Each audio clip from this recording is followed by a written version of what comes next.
intensely.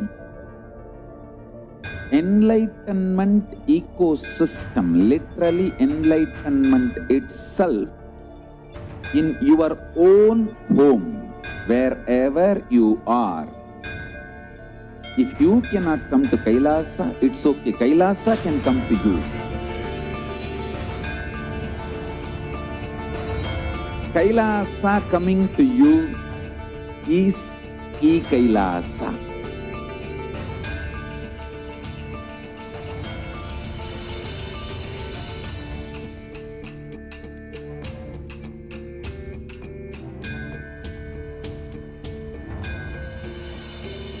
I will revive Hinduism. I am a Hindu revivalist, not by any revolution, but by evolution.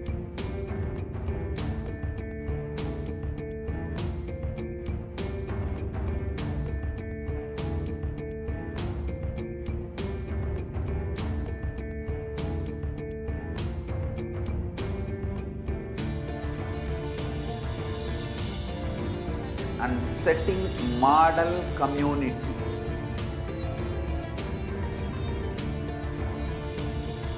Kailasas, enlightenment ecosystems, Sarvanya Peethas all over the world.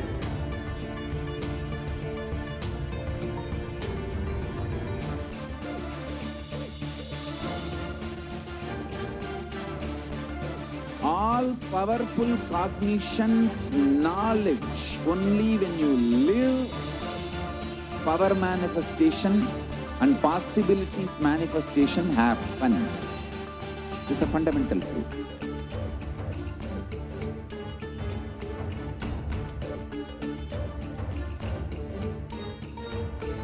Hinduism cannot live exclusively as one sampradaya. No.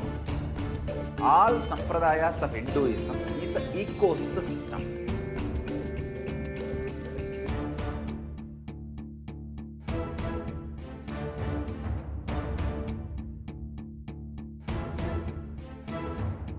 So don't keep quiet thinking that if one sampradaya is attacked, only that sampradaya is going to be affected. All of us are ecosystem.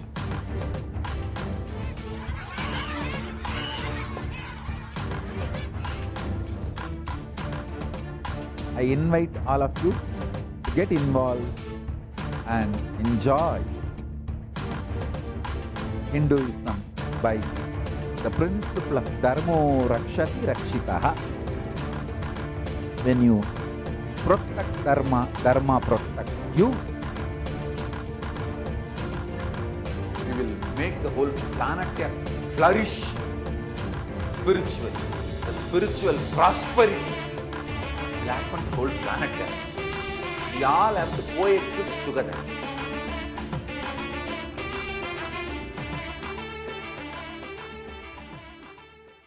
Just be alive for next 3 years. Don't die within next 3 years.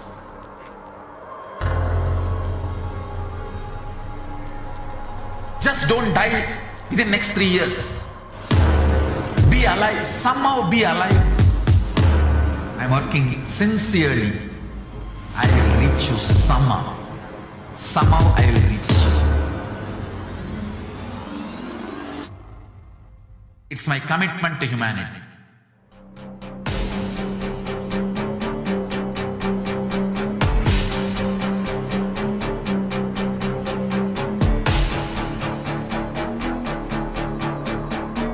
Just don't die within next 3 years.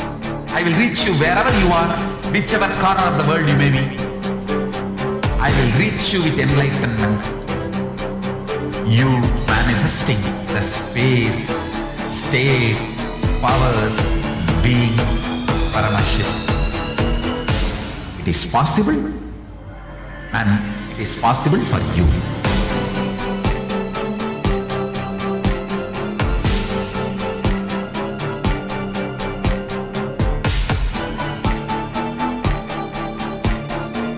Paramashivoham will reach you with enlightenment science. I know he is going to do the job. Just be alive for next 3 years. Nothing else.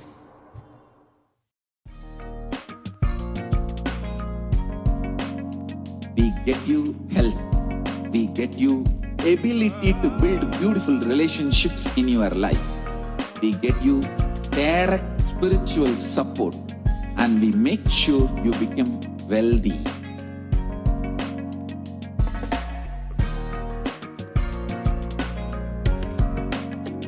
We won't stop giving you just good life. We will literally not stop till you live enlightened life. Manifesting the state of Paramashiva, space of Paramashiva, powers of Paramashiva, being of Paramashiva.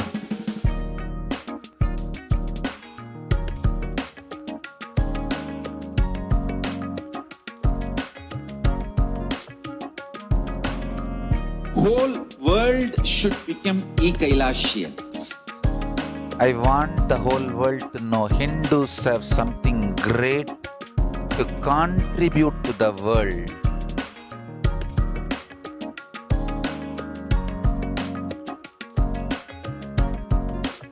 We have something great to contribute to the world. Let us do that.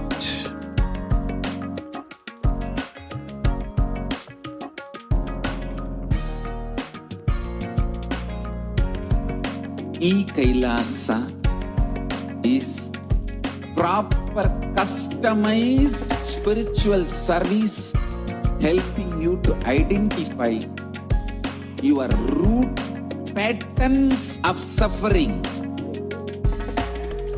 We have perfected the science of helping every individual from every cultural, religious, nationality background.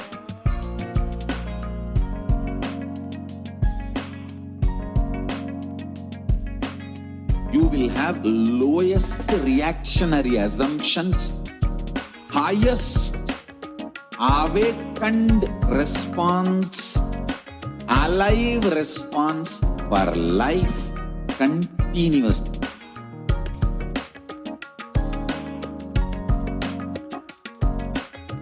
Kailasa is enlightenment ecosystem, literally enlightenment itself in your own home, wherever you are. Proper customized spiritual service helping you to complete with your life negativity. Withdrawal from life, self-hatred, self-denial, self-doubt, so much of tiredness, laziness. We can support you aligning your diet, your attitude, your aptitude, your understanding about life. We can help you with everything.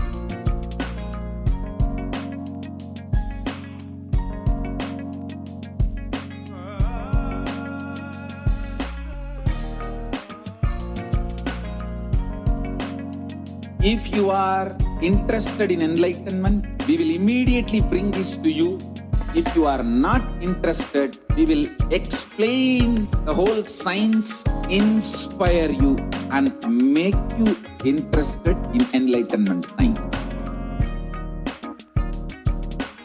We need to cater this enlightenment science to the whole world wherever they are, because enlightenment is the birthright of all human beings.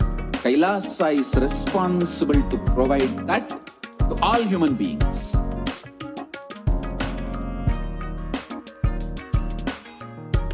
Kailasa is the totality of the knowledge I received from my gurus and practice manifested in my life, perfected by teaching millions of people from all cultures, time zones, backgrounds, genders, nationality, race, from every creed.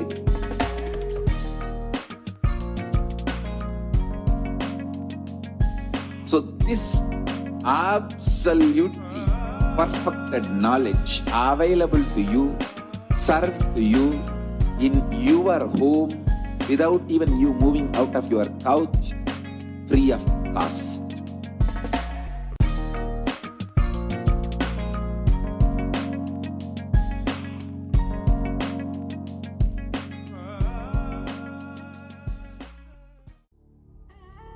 What I mean by the word Kailasa, listen intensely.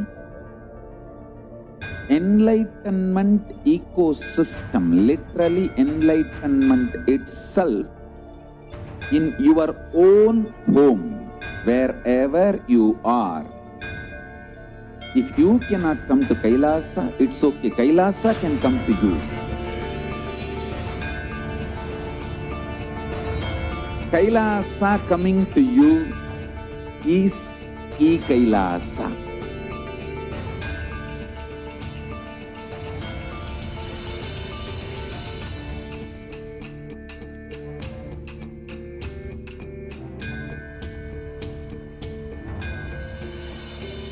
I will revive Hinduism. I am a Hindu revivalist, not by any revolution, but by evolution.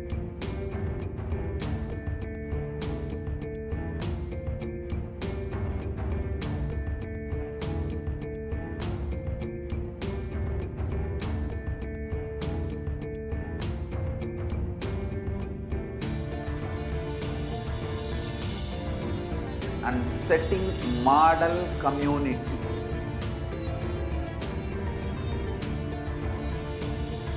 Kailasas, enlightenment ecosystems, Sarvanya Peethas all over the world.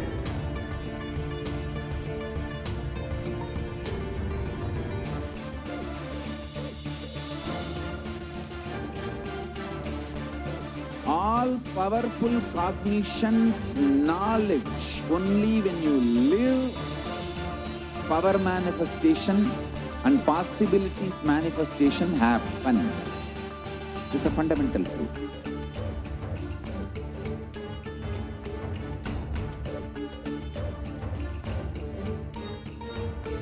Hinduism cannot live exclusively. Nithyanandam Paramasukadam Kevalam Jnanamurtim Dvandvatitam Gagana Sadrisham Tattvamasya Dilaksham Ekam Nityam Vimalamachalam Sarvadi Sakshi Bhutam Bhavatitam Trigunarahitam Sadgurum Tam Namami. Nithyanandam, everyone. I welcome all of you watching us right now on YouTube, Facebook, and other social media platforms. I welcome all of you today for this Parashakti Akashic readings, where we will be witnessing the Akashic readings directly revealed by Devi Parashakti herself.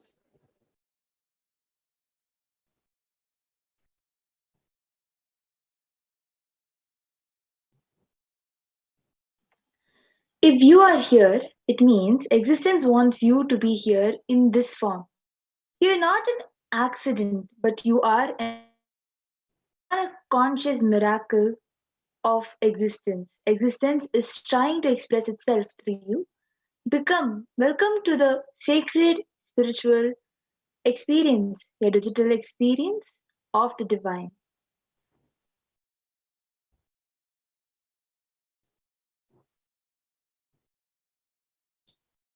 And this may be what all of you think as your first time in the presence of a divine being, a divine cosmic being. But this is not the first time this energy has graced planet Earth. And if you are watching this now, it is not a coincidence, but a cosmic intervention in your life to make you manifest what you want.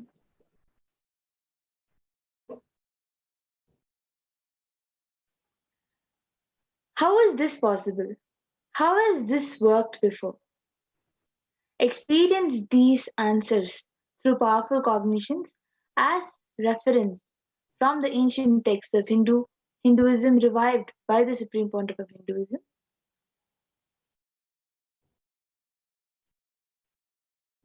And now let's see, who is Devi Parashakti, the Divine Cosmic Mother? So Devi is the ultimate pure feminine consciousness, the Cosmic Mother.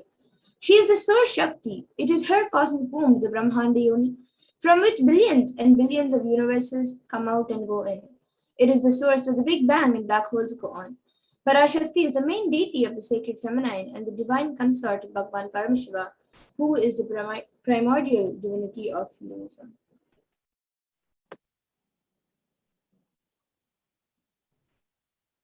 Parashakti, Cosmic Mother. First and foremost relationship is mother. Ability to learn, even idea to relate starts with mother. How to relate starts with your idea to relate, your ability to relate starts with mother. So mother is too important way to connect what you think is life. In Vedic tradition, our rishis were aware their ability to connect with the mother should be directed to cosmos. It should inspire, it should awaken your higher consciousness. It should inspire your higher consciousness to express through you. In your higher consciousness, connecting with life as mother is the most sweetest, most beautiful, most easiest and form to ever connect.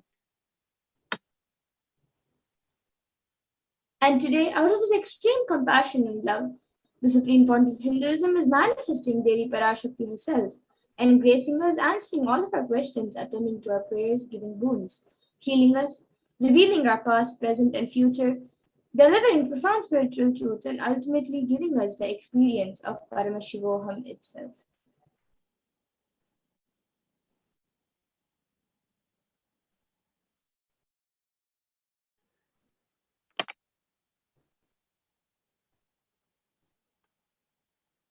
So now let's understand what is the Bhava Samadhi Darshan and the science of Bhava Samadhi Darshan.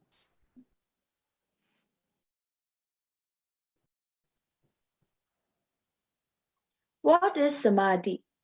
Sama is oneness and adhi means source. So samadhi means one with the source.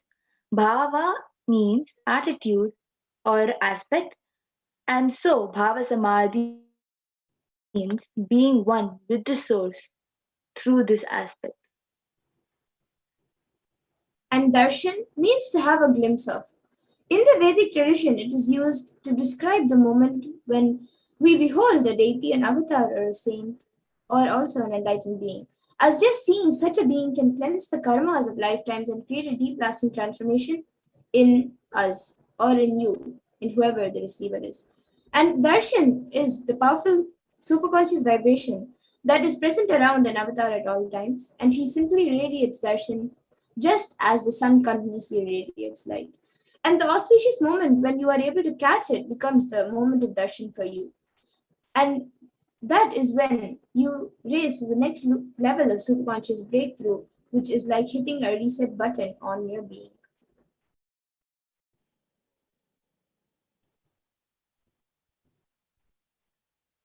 Signs of Bhava Samadhi Darshan.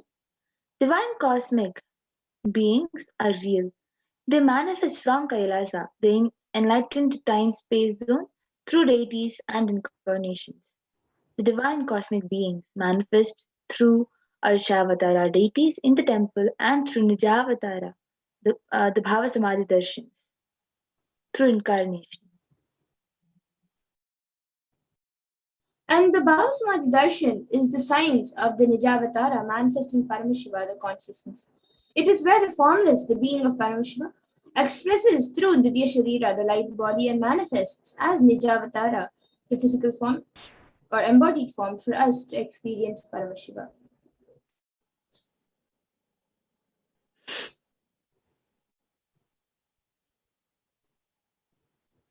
So Devi Parashakti expresses through being of Rajarajeshwari,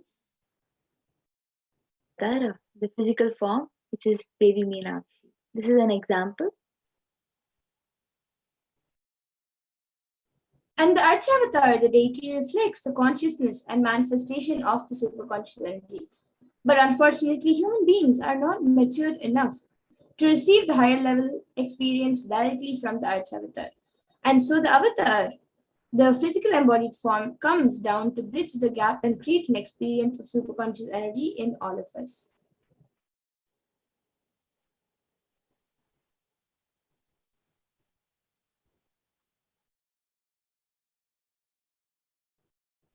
So the Bhava Samadhi awakens your Kundalini Shakti, which is the latent potential energy in every human being.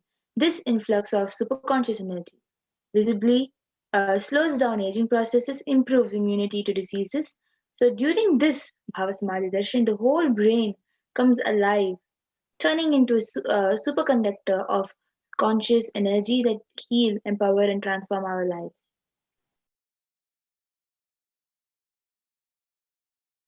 And during the Bhava Samadhi darshan, our mirrors also mirror that of the avatar. And mirroring neurons, which is a natural phenomenon in all human beings, activate and process all the observed movements or information of the avatar just by seeing. That is, the entire body can silently and without moving receive what is happening elsewhere through a process of direct observation and experiencing the superconscious energy radiated by the avatar.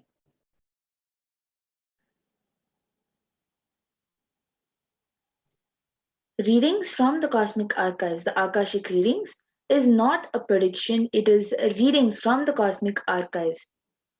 Beyond space, creation, and simultaneously. So, in dimension of time starts the past, present, and future. Because Akashic records are stored in Akasha, the space dimension, there is no past, present, future. That is why what you call as happening, yet to happen, are clearly already recorded. And now let's have a glimpse or a small introduction of the Supreme Pontiff of Hinduism, who he is and what he has done, and he is the one who is actually giving us this science of the Bhava meditation. So let's see who he is.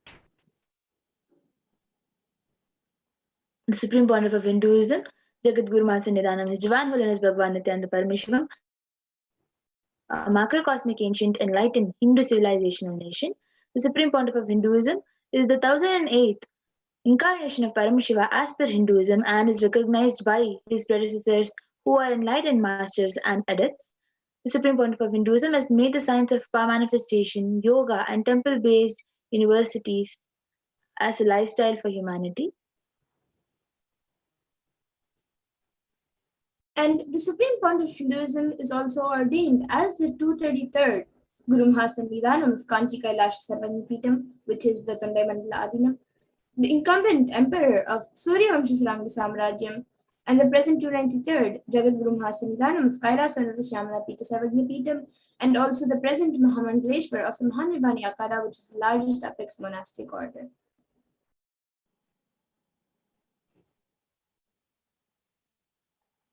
The Supreme Pontiff of Hinduism is also the 1008th Acharya Mahamandaleshwar of the Atal Akada and is the present 23rd Guru Mahasanidhanam of Dharma Mukti Swarga Paramadhinam and is elected as the Supreme Pontiff of Hinduism by a congregation of over 1000 Hindu leaders, the pontiffs.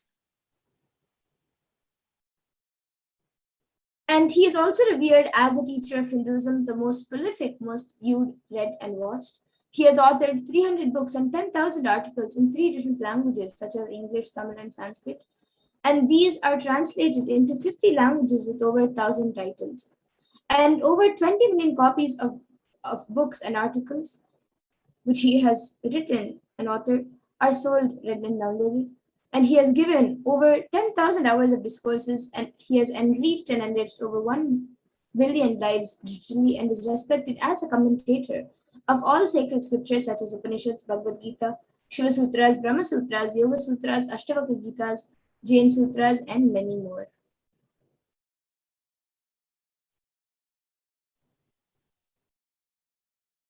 Leader of Hinduism, the most awarded internationally recognized Hindu of 108 ancient Hindu sampradayas, including the Rudrakanyas, Rudras, Rishis, Rishikas, Bhairavas, Bhairavis, Sannyasis, establisher of the largest Hindu university, the Kailasa Nithyananda Hindu University, in the world, with satellite campuses in 150 countries, establisher of 1,000 plus Kailasa Enlightenment ecosystems, and is the founder of and is a founder and reviver of over 100 Sarvagnipitas, and is the collector of the largest Hindu library with over 1 million books, 1 million family scriptures, and over 20 million digital books. And now, with this, we will be moving on to the next segment where we will be seeing a live demonstration of the extraordinary Shaktis given to us and given as a gift to humanity, for the entire humanity, by the Supreme Founder of Hinduism through the science of Diksha. So we will now be moving to the next segment of the power manifestation.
So now we'll be entering into the extraordinary power manifestation demonstration.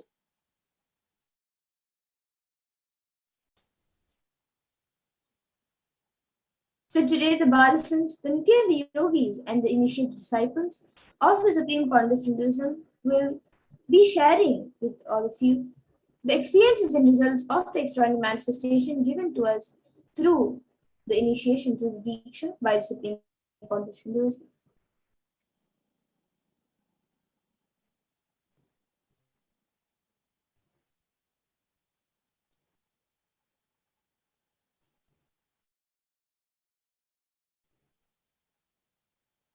In today's Bhava Samadhi Darshan, all of us will be receiving the initiation into third eye, awakening, and various other powers.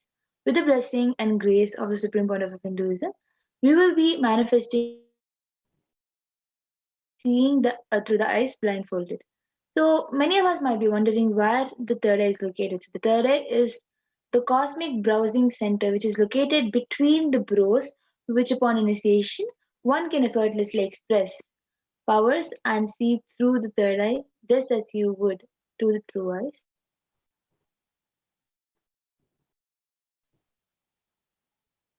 So now let's see what are Shaktis. What exactly are these Shaktis that we are speaking about?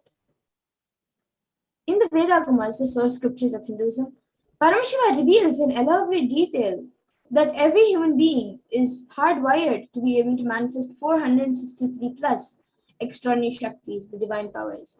And manifesting powers are described as a system, method, and science for human beings to explore the various possibilities and powers and have access to various states of consciousness. Shakti is manifest from the fundamental cognition that you are the divine and you need to manifest the divine, not that you are a man and you need to reach the divine.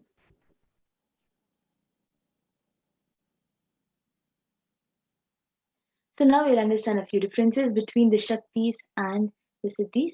You would have heard this term Siddhis, but we will see the differences between. So Shaktis express from the space of enlightenment and a side effect of feeling connection with divine and high integrity with the Guru. And Shaktis are the source of enlightenment, whereas Siddhis are power or penance for enlightenment and are on the path of enlightenment. And a few more differences between Shaktis and Siddhis are that Shaktis of Paramashiva manifest through ordinary human beings in an extraordinary way after the initiation by the avatar and are permanent, whereas Siddhis are not permanent and may divert you from enlightenment.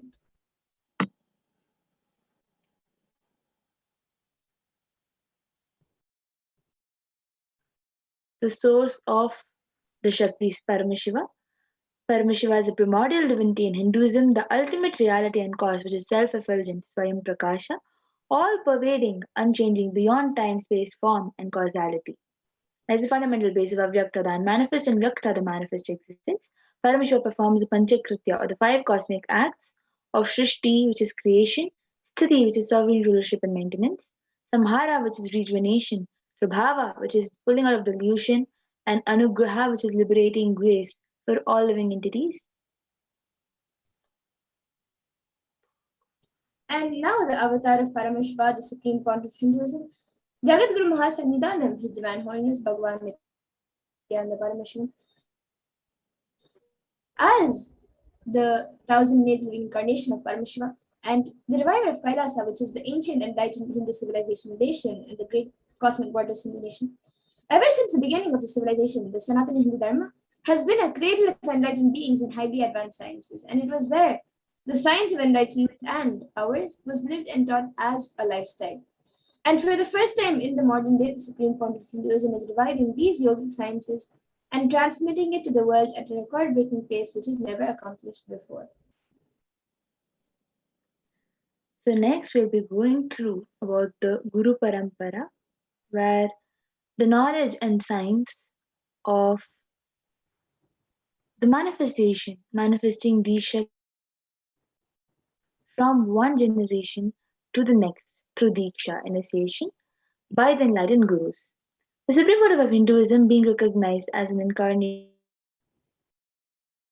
and taught, these sciences derive the initiation and knowledge repositories for billions to manifest science of power manifestation from disciplines of Vedanta, Tantra, Shividya, Yoga, Yogic powers, Mantra, Mantra Shastra, Siddha Vidya, science of Aushadha, Advaita, Bhakti Yoga, Parameshwara Jnana, and Parameshwara Vijnana. So as you can see on the screen, while great rishis and munis, siddhas, the superconscious mutants, who know the science of incarnation as per Hinduism, have predicted and recognized the supreme pontiff of Hinduism as an incarnation of Paramashiva and Parashakti. So the pictures that have been added to this slide are all the gurus who have recognized, the masters who have recognized the supreme pontiff of Hinduism as an incarnation of Parashakti and Paramashiva.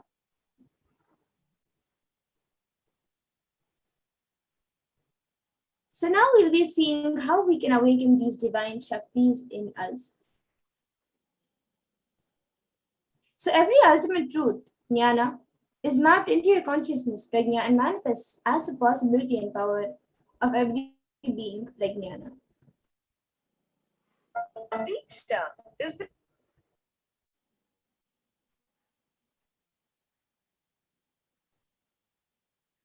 Next, we'll be understanding the science of power manifestation, which is authenticated through, which is in Sanskrit called the Pramanas. So the first evidence, the first is the Shastra Pramana, which is the eternal unchangeable truths revealed in the source scriptures. The second is the Apta Pramana, the experience of Hinduism, the Vedic rishis and scientists who time tested and verified this science. And the next is the Atma Pramana, which is an account of the supreme point of Hinduism, this millennium's avatars, personal experience of the power manifestation. And then the next is the Pratyaksha Pramana, which is the empirical evidence from observation and scientific experimentation. So the Vedagamas are the living applied science. Vedas are the ultimate superior authorities for Hindus, and the Agamas are the pure science where the ultimate truths are explained. The Agamas are scriptures where the applied technology, the applied science is explained, and the Vedas and Agamas, Vedagamas, are given the status of Shruti as they are directly revealed by Paramashiva. They are the ultimate eternal unchangeable truths. A reference cited from this, the Vedagamas, are called the Shastra Pramana.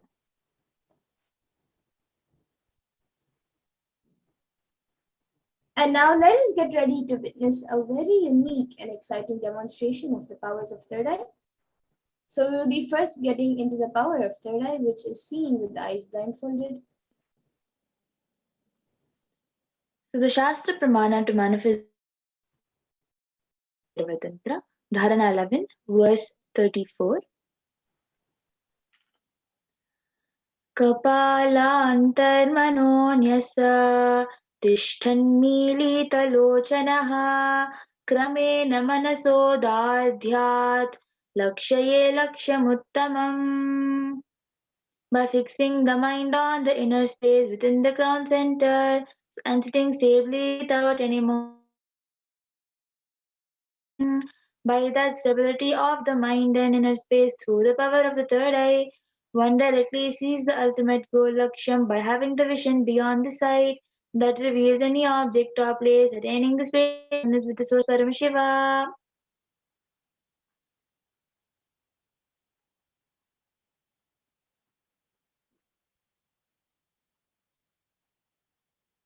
Next is the Apta Pramana, where Krishna initiates Arjuna into this power of third eye.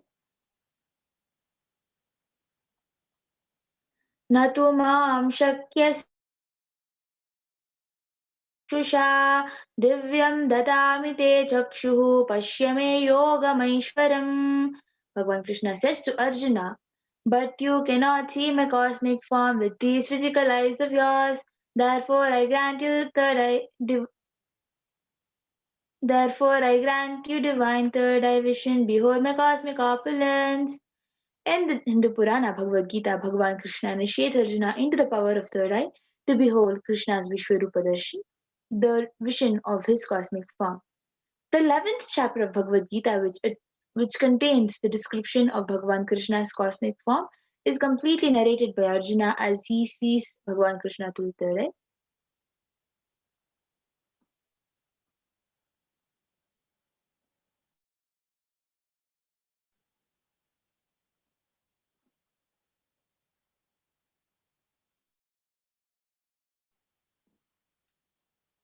So the next is the Atma Pramana, where Swamiji sharing in Swamiji's own words.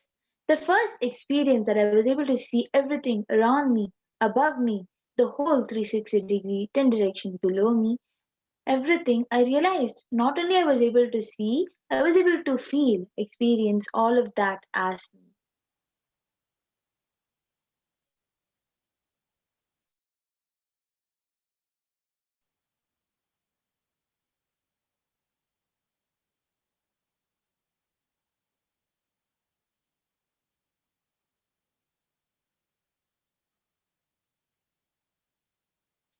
So the next is the Pratyaksha Pramana, the empirical evidence from the observation and scientific experimentation.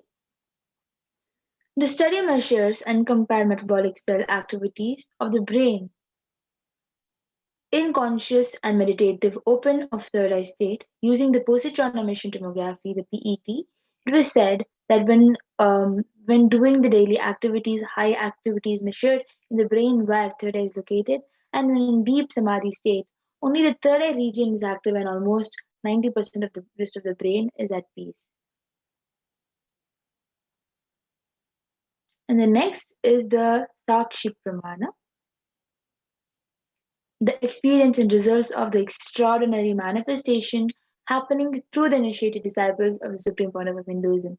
This rare sacred science of third eye awakening is being made available to humanity for their ultimate enrichment and conscious evolution by the Supreme Pontiff of Hinduism, Jagat Guru Mahasannidhanam, His Divine Holiness Bhagavan Nithyananda Paramashivam. As a living incarnation of Paramashiva, the Supreme Pontiff of Hinduism embodies the most profound yogic states that surpass all bounds of time, space, and matter. The Supreme Pontiff of Hinduism is gifting this pure, great science of third eye awakening along with many other spiritual sciences through initiation, Diksha. Millions of people have been initiated by the Supreme Pontiff of Hinduism and are experiencing the profound results as extraordinary power manifestation in their everyday life. And now we will be entering into the live demonstration of this Sakshi Pramana, where the initiated disciples of the Supreme Point of Hinduism will be manifesting these powers.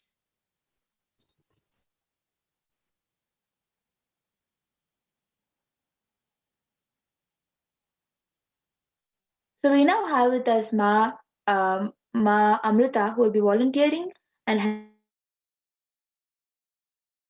power. So Ma Madhura has this eye band, which is which has been scientifically proven to not let any light to enter. So this eye band has a strap which will hold on top of the head, and it has sponge attached to it, which has two openings into which the eyes will just go and stick, due to which you will not be able to see anything. And the cut which the eye band has is for the nose. It will just go and stick on top of the nose like this, and the eyes will just get stuck into that opening, and due to that there will be no such light that will be able people who have insomnia use this for sleeping, for it to help them to sleep. So this eye band, a volunteer Ma Amrita will be putting it on top of Ma Madhura's eyes.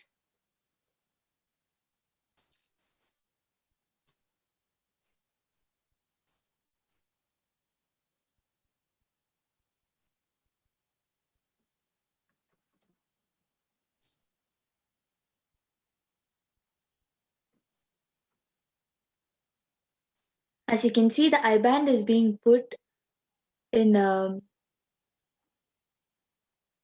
proper manner.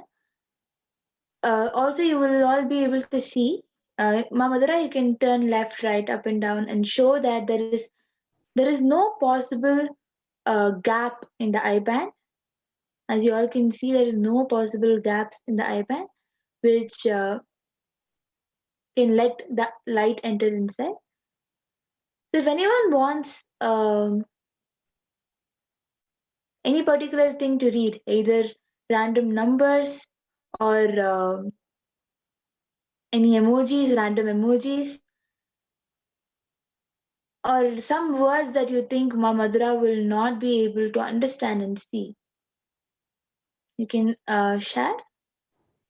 Yes, you can even put something which you think I may not be able to pronounce, but I will still be reading out the spelling for all of you.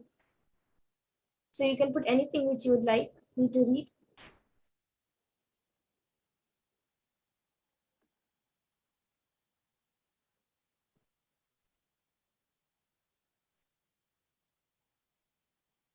Yes, so now Amrita is going to project the YouTube comments in front of me.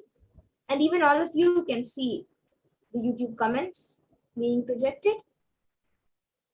Yes, so the last comment we have is from Ma Dolly Reddy. She has put, Ma, please do a body scan for Sandra Gasan.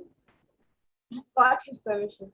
Yes, Ma, we will be doing the power of body scanning right after this.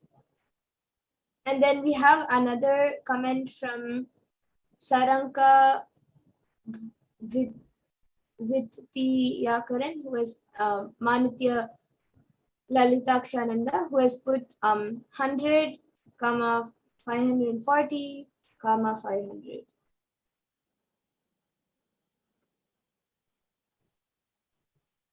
And then we have somebody whose YouTube name is GB, who has put Ma Kripaya Mero Sharir Ko Nirikshan Gardi Dinuna.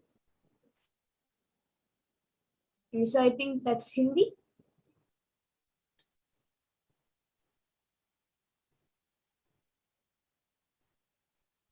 And then we have another comment from Saranka Vidhyakaran, Manitya Lakshananda, who has put something in Kannada or Telugu. If I had a paper and pen with me now, I would have drawn it. So yes, I have a paper and pen with me. I have a pencil. So I'll be drawing what Ma Saranka has put. And we also have okay, so my GB has put it's in Nepali. So okay, so the sentence she has put is in Nepali. And we have I'll now be writing what Ma Saranka has put. So I have an empty paper, all of you can see. It's an empty paper. The paper is actually empty. Yes, and now I'll be writing what Ma Saranka has put. So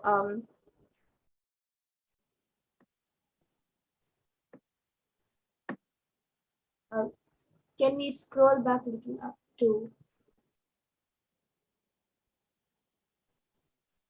and then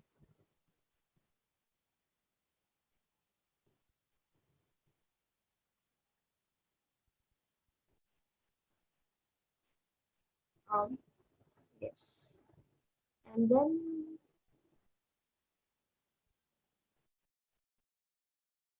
so she has, this is what Ma Saranka has put.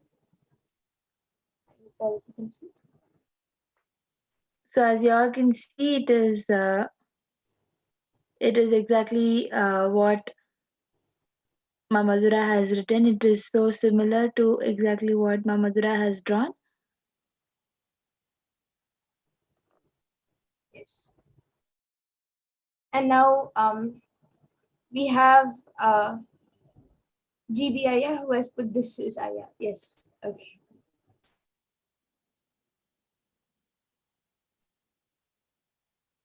So if anyone has anything more to share, you can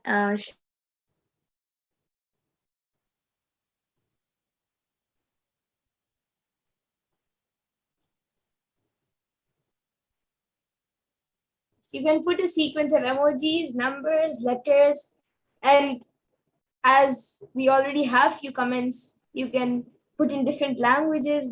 Today we've gotten 2 languages, Nepali and Kannada, I guess, Kannada or Telugu.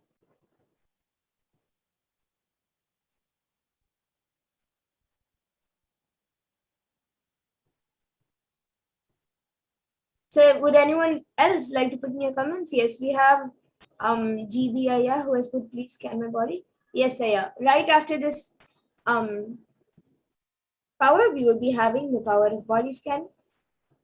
So yes, now with this I request Mamita to remove my eye band and we will be moving to the next power of body scanning.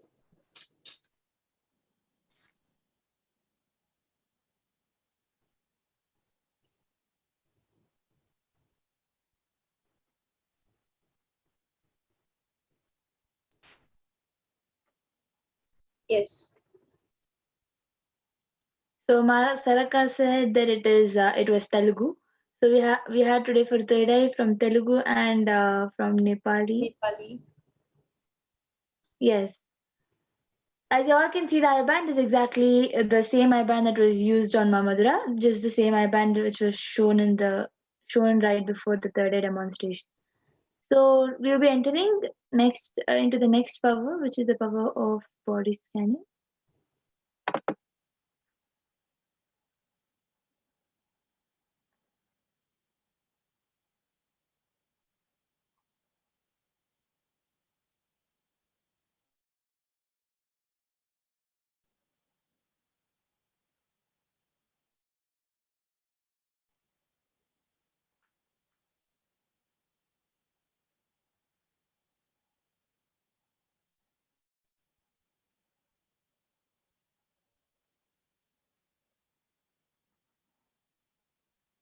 So in this power of body scanning, one awakens diseases and medically diagnosed issues and provide solutions through the awakened third eye.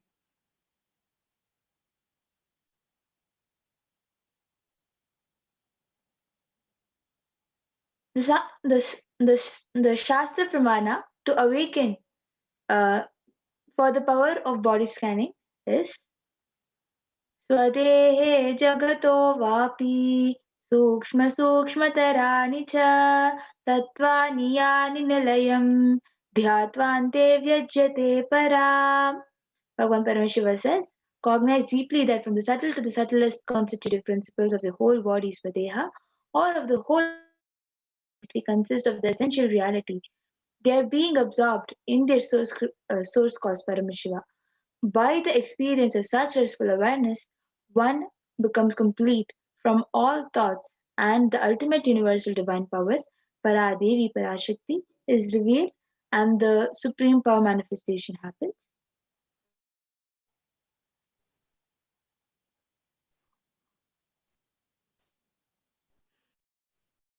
And the next, the Apta Pramana for this power comes from the life of a Siddha, whose name is Teriyar, and he was one of the prominent disciples of Agathir. So one day a man suffering from a severe headache comes to Agathir for healing, and then Agathir uses the power of body scanning and identifies the root cause of the headache. And he reveals that there is a small Teraya type of frog sitting in the person's brain.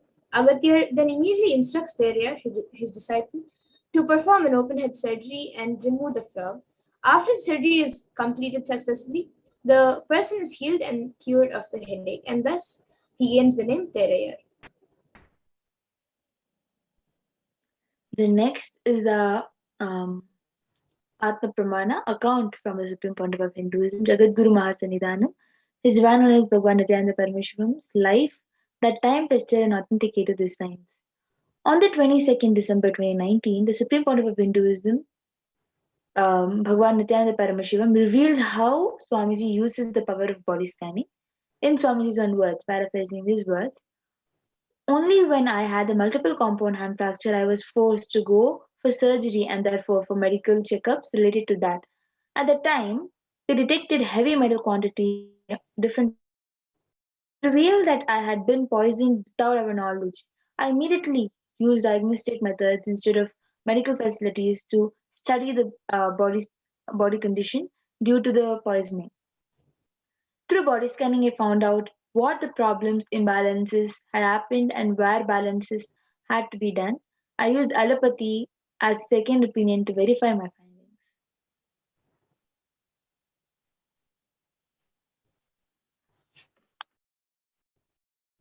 And now all of you can also see the Sakshi Pramana, which are the experiences and results of the extraordinary manifestation by the disciples who have received the initiation.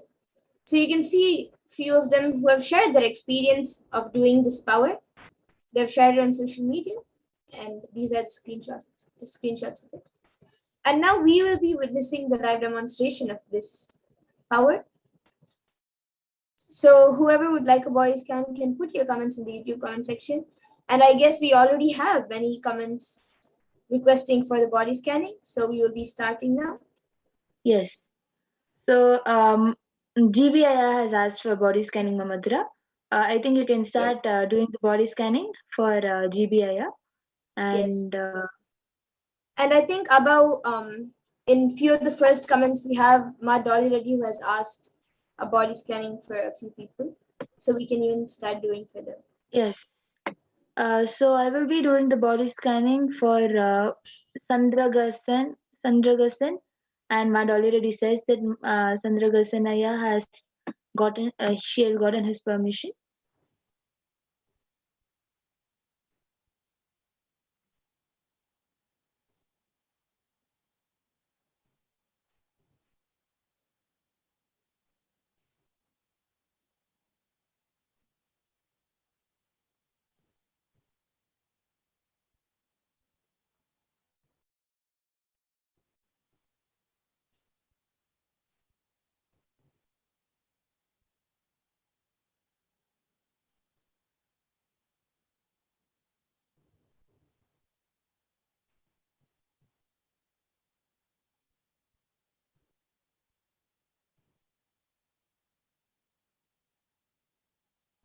Yes. So GBIA, I have scanned your body, and I was able to scan that. When I scanned, I was able to see that there was a small black, like grayish black patch in your liver, it is not so really major, or it's not affecting so much right now. And actually that is caused because of the bile juice, and also because the hormones in your body is imbalanced. So because of that, I was able to see that there's a small black patch being formed in the liver. And for that, I was able to see if you take haitaki, and every night make sure you take haitaki, and also every day after lunch, if you can have half a tablespoon or 1 teaspoon of haitaki. So after lunch and before you sleep in the night, these 2 times, if you have haitaki, that will help in healing you. So this is what I was able to see for you, Aya, GB Aya. And Yes, actually, one more so request I have, Aya, could you please put your actual name, your name in the comment section? That would be very helpful. And yes, yes, Pragyana, you can share. yes. Actually, as I'm sharing, Madhura, you can do the body scanning for Ma Sudha Dandapani. Yes.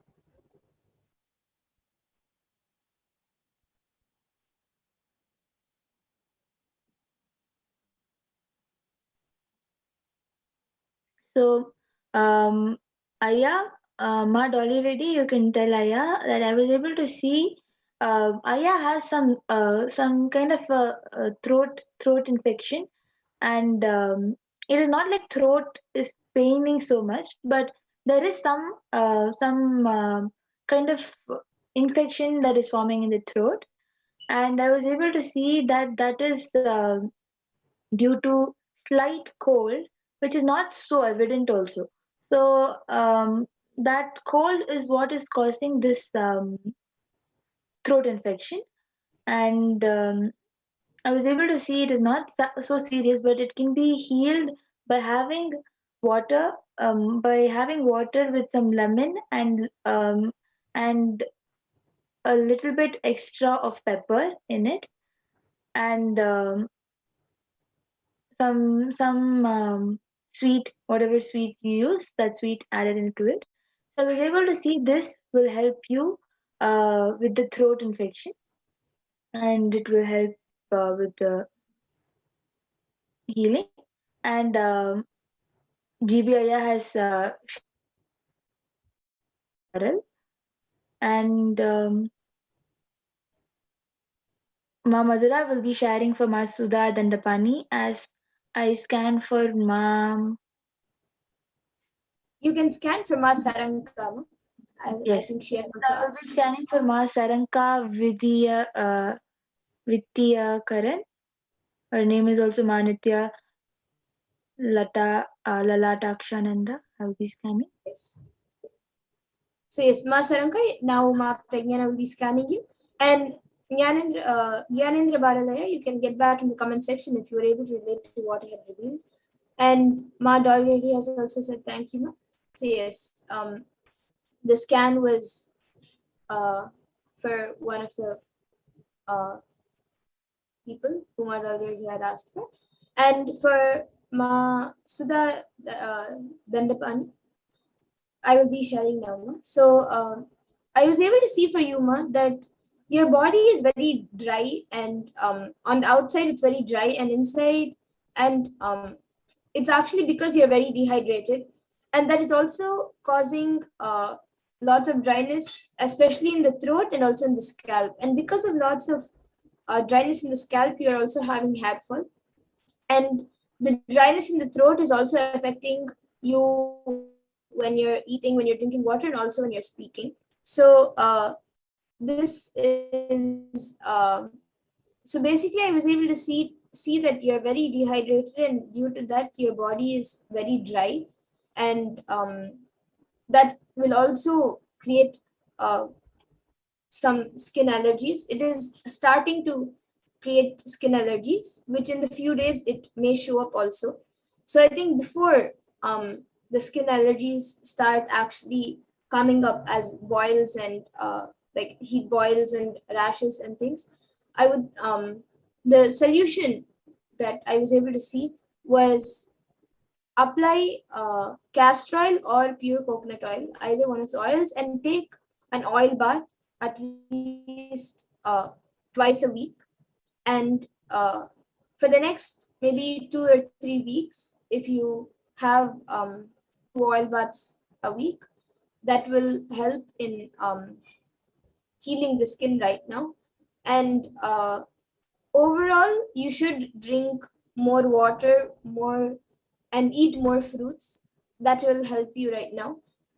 And actually, I was specifically able to see that it is happening because of the Agni Nakshatra, like how Swamiji had said few days ago, because of the heat waves that are happening around. So that was what I was able to see for Yuma. So you can get back in the comment section. And GB Yanendra Baralaya has also gotten back saying, thank you so much, Ma. I'll be taking Hayataki as suggested by you. Yes. It is suggested by Paramashivaya, so please do it. Yes. So Ma Saranka, I was able to see that when I was scanning for Ma Saranka, I was able to see. As I'm sharing for Ma Saranka, Ma Madhura, you can do for do body scanning for Ma Oninye Ihezuku. Yes. Yes.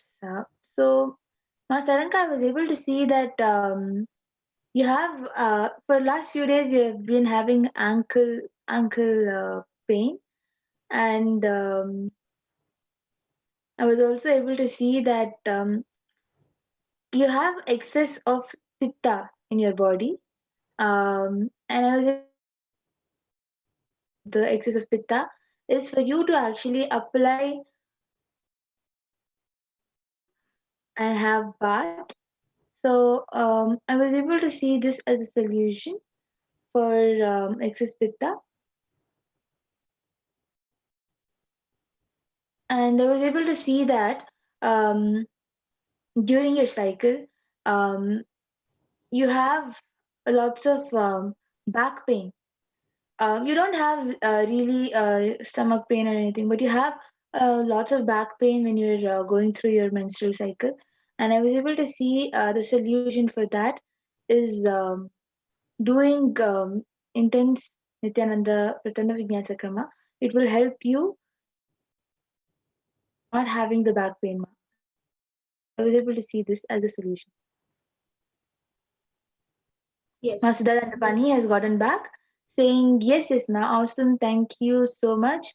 You're so right. I feel dry, ma, and so excited to get my body scan. Thanks, thanks, ma, Nithyananda. Yes. We'll And, surely do what you suggested. Thank you so much. Yes, ma, Madhura. yes. So now when I scanned from Onion Ehezuku, I was able to see ma for you that for you there is lots of calcium deficiency, and also I was able to see that in your ears for the past, I think 1 or 2 weeks right now, in your ears you're feeling some kind of like there's a kind of vibration, or there's like a weird type of feeling in your ears happening inside your ears, and it doesn't come out as pain all the time, but maybe like once in 2 days you also have like a shoot of pain, and then it slowly again reduces and becomes normal, but still there's like a small sensation happening in your ears. And that is also and I was able to see also that your eyes for the around the same time period, 1 or 2 weeks, even your eyes, I was able to see that your it's not that your vision is getting bad, but like uh it's not happening very regularly, but maybe like once in 3-4 days, I was able to see that things for like few seconds become little blurry. It's not like you black out fully, but it becomes little blurry, and then you just like at that point in time you don't know what to, and then it becomes back to normal. So this is what I was able to see for you, Onion Me. So I was able to see the solution for this is that for at least for the next 3 days, this is for your ears. For the next 3 days, whatever you're doing and wherever you are, as much as possible, listen to the Mahavakya, keep playing Mahavakya around you.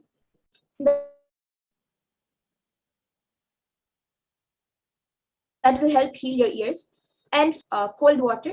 And also apply castor oil one after you do the eye wash. Mazura, we're not able to hear what you're sharing.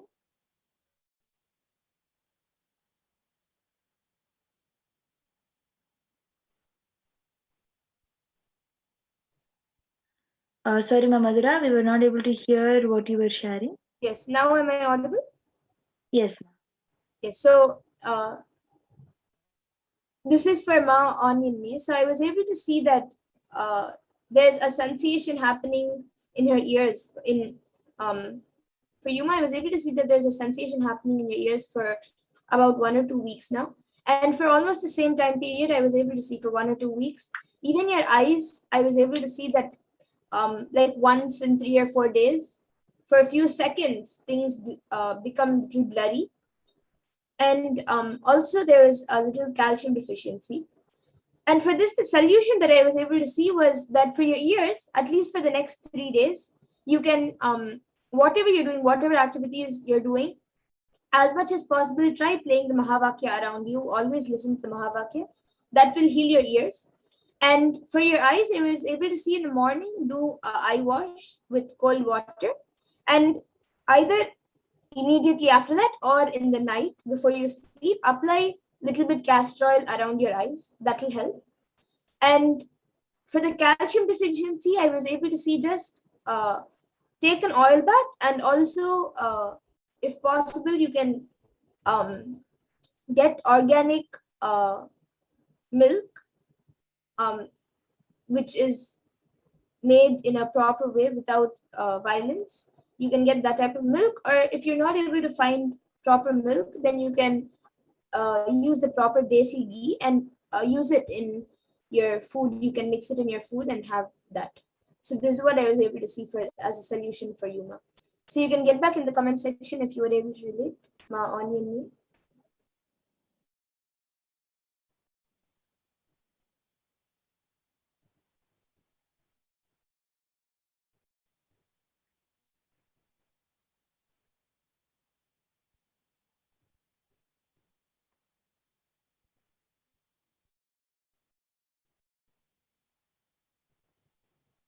So Ma Yes, Saranka has and gotten to saying thank you, Ma. Yes, Ma, I will follow the solutions. Thanks a lot. Yes. So if anybody else also wants body scanning, you can come back for the body scanning every day. The same session will be happening at 2 a.m. Indian Standard Time. yes, and I think before that, before we conclude, we can maybe just do a last 2 scans. Ma Dolly Reddy, I think in the beginning, has put a scan to do a scan for her eyes, knees, and back, and she has also asked for a scan for Dhanasar Janaya. So maybe Ma Pragnana, you can do a scan on her eyes, knees, and back and heal her, and I will be doing a quick scan for Dhanasar Janaya.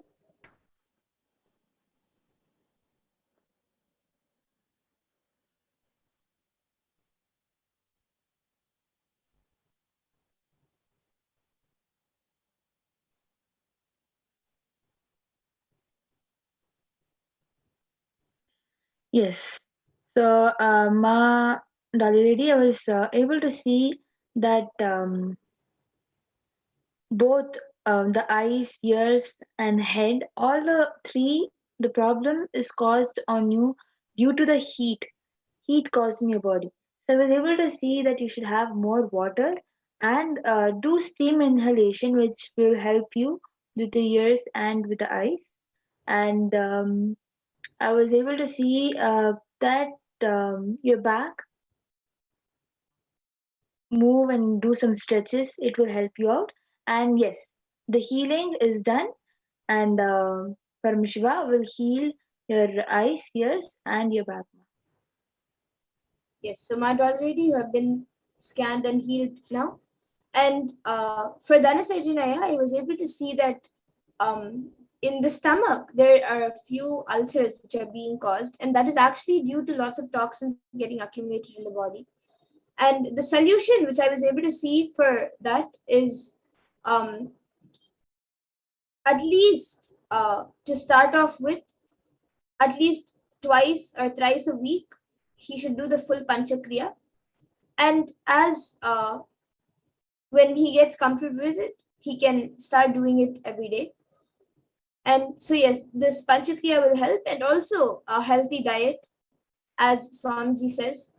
He can implement the neem juice, haritaki, and all the other herbs that Swamiji has said. He can implement that in his daily food, in his food diet, and that will help in cleaning the body, healing the ulcers, and also healing all the pain in his body. So this is what I was able to see, Aya, Ma, for Dhanasarjanaya, and you can get back in the comment section. And with this, we come to the conclusion of this power manifestation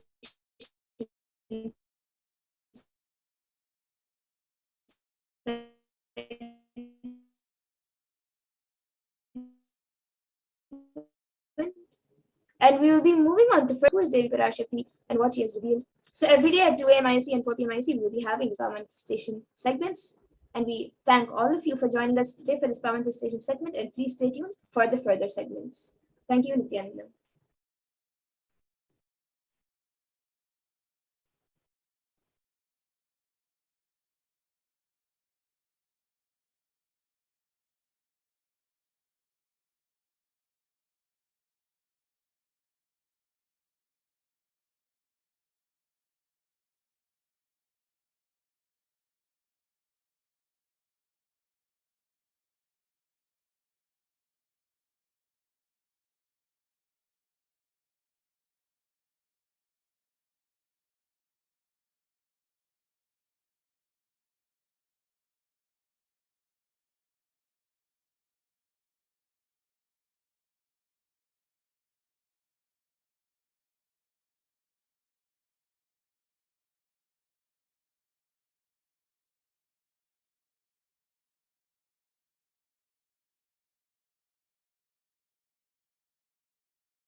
I request the NTV volunteer to project the next set of slides.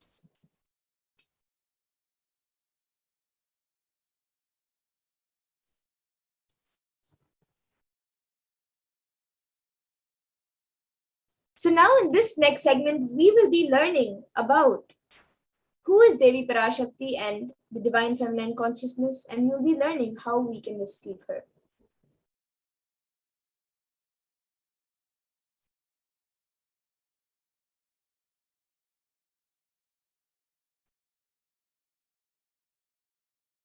So now we will be seeing the first verse. We will be seeing a verse which is from the Lalita Sahasranamam, which speaks about Devi Parashakti.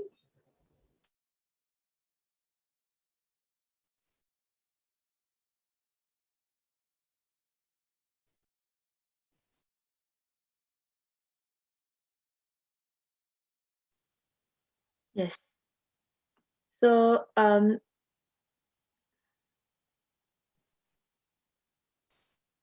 this verse is from the Lalita Sahasranama.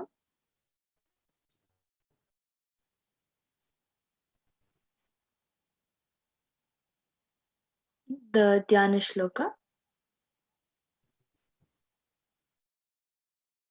Yes, and I'll be chanting it now. Sindhuraruna vigraham trinayana manikya spurate taranayaka shekharam smitamukhim mapina vakshoruham पानिभ्यामलिपूर्ण रत्न चषकं रक्तोत्पलं बिभ्रतीं सौम्यां रत्नघटस्थ रक्तचरणां ध्यायेत् परामम्बिकाम्. And the translation for this verse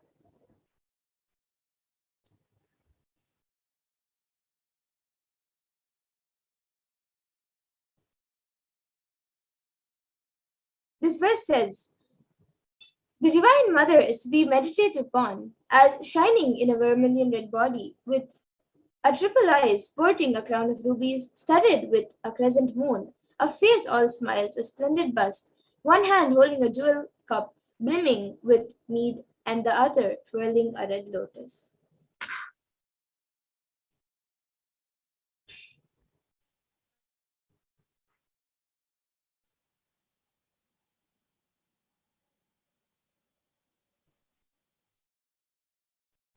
So you can go to the next slide, please. So the next Dhyana shloka for the Lalita Sahasranama is Arunam karunattarangitakshim dhritapaşankuşapuşpabanachapam animadi bhiravritam mayukai rahamityeva vibhavaye bhavanim. The translation is I meditate on the red in color, and her eyes are full of compassion and holds the noose, the gold, and the bow and the flowery arrow. In her hands, she is surrounded on all sides by powers such as anima for race, and she is the self within me. And Devi is the ultimate pure feminine consciousness. Parashakti is the cosmic mother. It is her cosmic womb from which billions and billions of universes come out and go in, and the source where the Big Bang and black holes go on.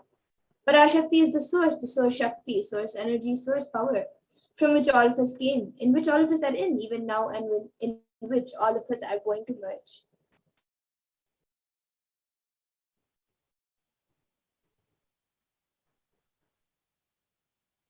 Out of her extreme love and embodied form of the Nijavatara of the Supreme One of Hinduism, Jagadguru Mahasannidhanam, His Divine Holiness Bhagavan Nithyananda Paramashivam, gracing us, answering all our questions, attending to all our prayers, giving boons, healing us, revealing, delivering profound spiritual truths, and ultimately giving us the experience of Paramashiva himself. And in the words of Devi Parashakti herself, she beautifully says, raising as Omkara, expressing as Vedas and Agamas, blossomed as Shrinkara, filled as Parashorasi, living in 40 triangles, the Kailasa Swami, who is in Kailasa, Sri Purachintamani, Parashorasi, sitting as part of Paramashiva, Parameshwari, who rules the world, Paramashakti, Manonmani, Meenakshi, as Nithyananda, I took Nijavatara here, to give good boons to everyone, to bestow all goodness. Hiranya Garbhaswarupini, Brahmanda Yoni, Shami, Chandramauli, Rapala, Aparna, Uma, Parvati, Savitri, Navayavana, Samrajya Lakshmi, Parameshwari, Parashorasi, Meenakshi. Taking the form of Nithyananda, I came here as Nijavatara. With great compassion I am blessing. Listen, people, to do good to all of you, I took the form of Nithyananda and came down as Nijavatara.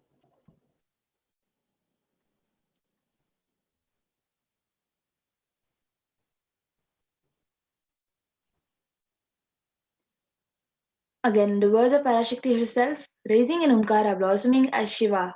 Shiva, manifesting as source of existence, powers of existence, expression of existence. From the oneness of Om, blossoming into two, Prakriti and Purusha, blossoming as three, the Shaktis, Icha, Kriya, Jnana, growing as four, Veda, the four Vedas, expanding as the five Panchabhutas, beyond six chakras, filling as Gotras of the seven rishis, expanding as the eight directions, existing as nine grahas, blossoming as 10 indriyas, being as the 11 rudras, creating all the worlds, bringing life to tell and make truth blossom and do the good. Parashorasi Meenakshi, in the form of Nithyananda, I came to bless every one of you. And now let's see how we can receive Devi Parashakti. So literally you are seeing Paramashiva and Parashakti at that moment. She is there on your screen. So always receive her very traditionally. You can keep 2 betel leaves, 1 banana, 1 betel nut, and 1 coin in front of the screen as you watch Devi Parashakti. And for those of you who don't know, the coin is actually considered the traditional dakshina in the Hindu tradition. It can be the lowest value. In India, it can be just even 1 paise, and in the US, it can even be just a cent. Swamiji says, I'm not trying to monetize. Keep even 1 cent, it is okay. So for 100 days, if you have darshan, it will add up to $1. In India, even 1 paise is okay.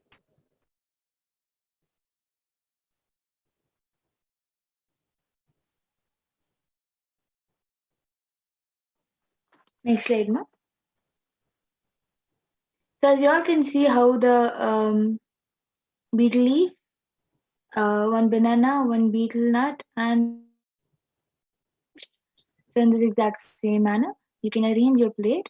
The main stuff, the main things you have to add are banana, betel leaf, a coin, and a betel nut.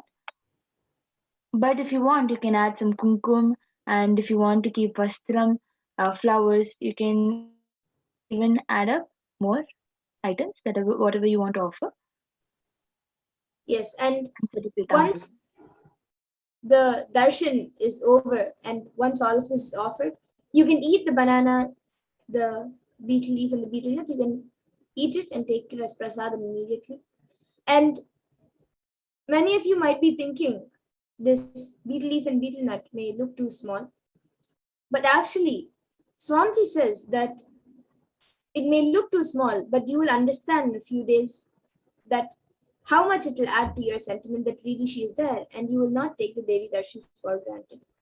And the coins that you collect, you can also send those coins to the LA temple, and from there, it will be offered to Swamiji. Once you have offered it to Devi, you can send it to the LA temple for it to be preserved. And now with this, we come to the conclusion of this power manifestation of this segment where we have learned about who is Devi Parashakti and how we can receive her. And we will be moving to the further segments where we will be learning about what Devi Parashakti has revealed for us and for the rest of humanity, and how she is helping humanity by coming and revealing the Akashic readings. So please stay tuned, and we will be back after a really short break for the next segment.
Sorry for the technical glitch.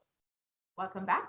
Now we'll be entering into the next segment where we'll understand some of Devi Parashakti's revelations made for humanity and how it affects how we can protect ourselves during this time. So specifically, we'll be looking at how COVID-19 affects the immunity and what Devi has revealed on this.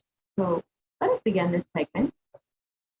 If I could request the volunteers to set the slide chair, please.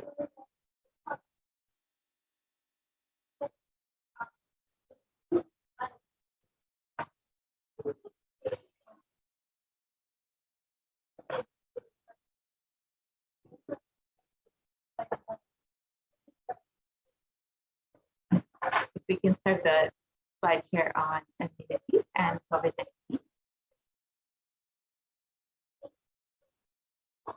So Devi has revealed that not only would COVID-19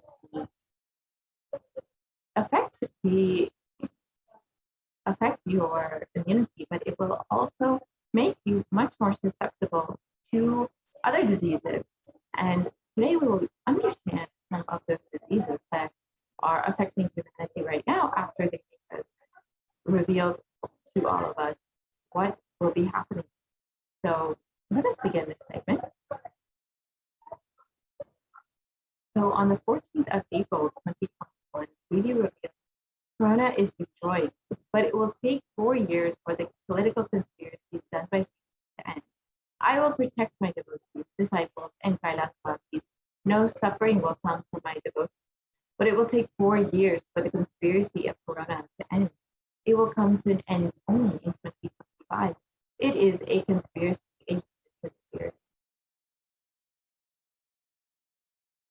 You are asking about the suffering of Corona in India. Listen properly to what is said. With honesty, I am telling you the real truth. The cosmic pralaya has stopped. A Corona second wave that is happening now is a bio weapon. What is happening now is a bio war. As Nityavatara, taking the form of Nithyananda Parashakti, I came in person to save Bharat, to save Sanatana Hindu Dharma in Bharat. Taking the form of Nithyananda, when I came as Nityavatara, the people who don't know how to live, having me with them, what will I do for them?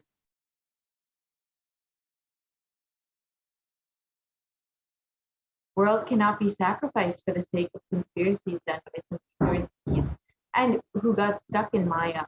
Shrishti should not have loss. Cosmos should not have destruction. To save the cosmos from Pralaya, I made a huge ship. Its name is Adi Kailasa. Adi Kailasa is the ship that will gather all the enlightened powers of this cosmos and save the people from the Pralaya. Rule the tricks of traitors, rule of the enemies, without any other way out. Time came for the sailor itself to leave. That is why the sky is boiling and moving towards destruction. People, even if children do mistakes in ignorance, by getting stuck in Maya, as it is Parashakti, Paramashakti, Parashodati, Manonmani.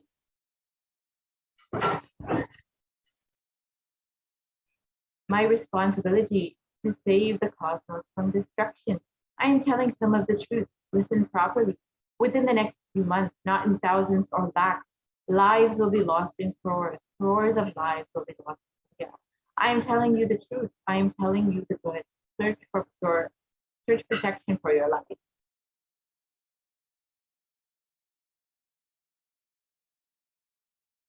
So let us understand how Devi's revelation is manifested today. So let us look at the COVID devastation that has hit India and how many deaths have gone uncounted. Here you can see photos of bodies burning in the street.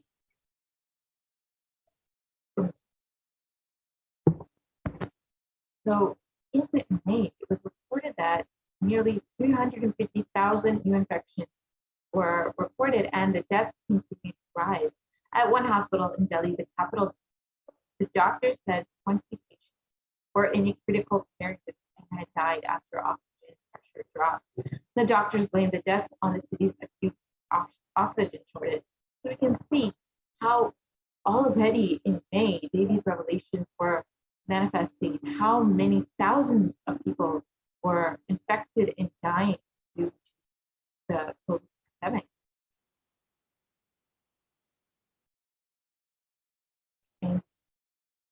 as we have heard, India posts the highest death toll in the pandemic so far, and these numbers continue to rise well within the month of August. And here we can see how many bodies, again, are just burning within mass crematoriums where they are many times unreported, uncounted, or unidentified. And this is just adding to the hysteria, the chaos, and the severe suffering that India is going through right now.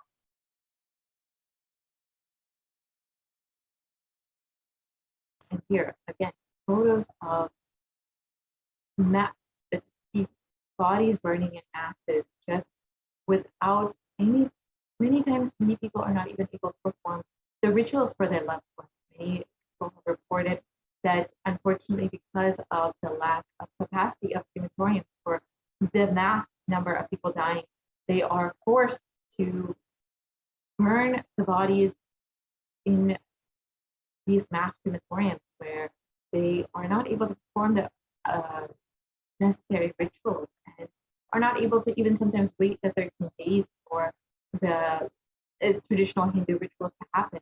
And here you can see how this is happening, how many people are just being, their loved ones are just being burned in mass crematoriums. Literally, cities are turning into these crematoriums. Streets are just becoming crematoriums. And as the Supreme Court revealed on the 23rd, all devotees and disciples, whoever listens to me, whom I do not need to convince, this is a personal message I am giving to you all. Devi has very clearly revealed to me, Buddhatasmi month, August and September, there is going to be a worse third wave of Corona. So now we are entering into this month of August, Buddhatasmi month.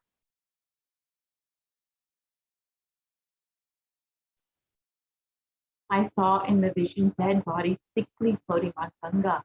Not just Ganga alone, there are 4 rivers coming from Kailasa: Ganga, Yamuna, Brahmaputra. In all those rivers, I saw dead bodies floating. Dogs are eating those dead bodies and dying because they ate Corona people. And the poor people who don't have food eating those dead bodies, and they also dying. I saw this whole cycle. I am not a conspiracy theorist or a positive thinking softball. I see reality as it is, and I'm revealing it to you all as it is.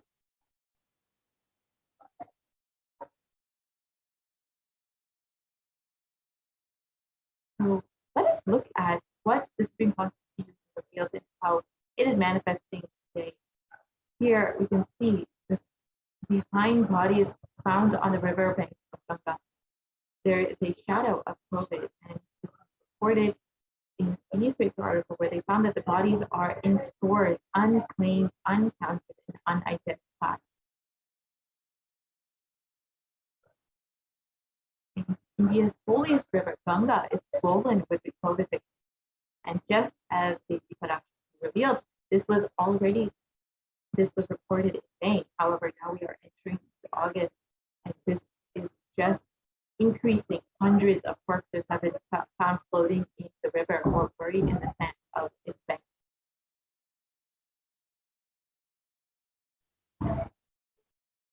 And the next wave is attacking the kids more.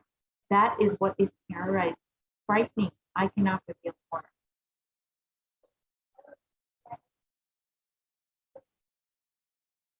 So let us look at this revelation and understand how it is happening. In CNBC, it was reported that India's richest state was at the center of the second wave. Now it is preparing for a third wave.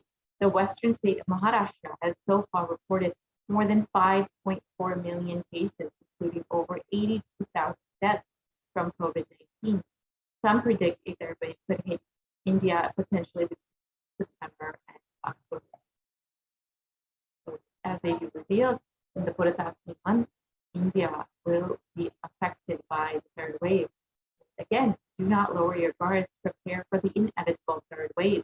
Even though it is being anticipated that the coronavirus cases would peak by mid-June in the city, experts have been warning against lowering the guards as they said that a third wave of COVID-19 looks inevitable by the end of October.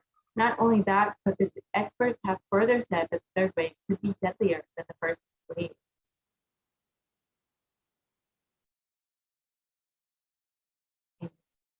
It was reported that Maharashtra prepares for the third wave as 8,000 children in one district have been infected with coronavirus.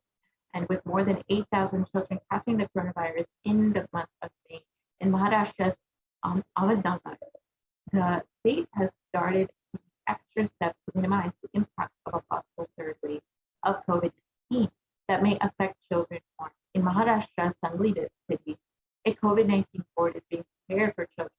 Currently, 5 children are being treated here as facilities is being prepared for patients.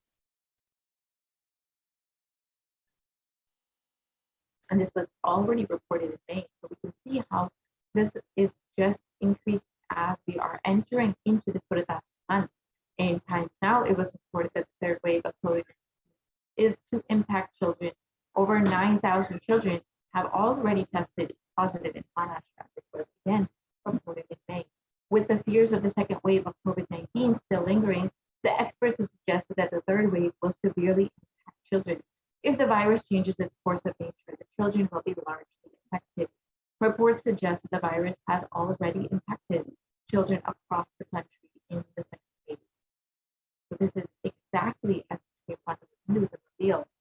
And we can see that already in May itself, the revelations were manifesting. Now we can only imagine how bad it will be coming in the next month of August. So let us actually look at further about how COVID-19 affects the immunity strength and what we should do to protect ourselves during this time. So if we could start the slide share on COVID-19 and immunity.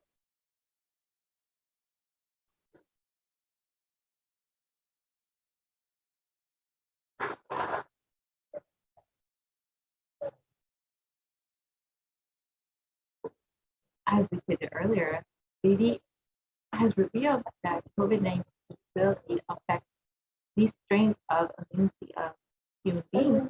And because our immunity strength is weakened, we will be more susceptible to other diseases like black fungus and white fungus and other fungal diseases.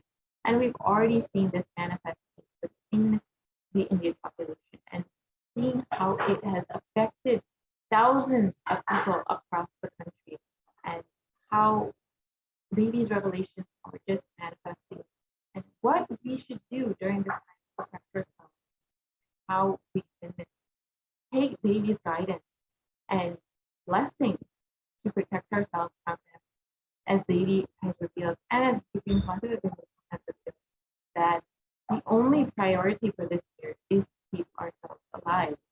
So let us understand now revelations made by baby on COVID-19 and start the slide share for that, please.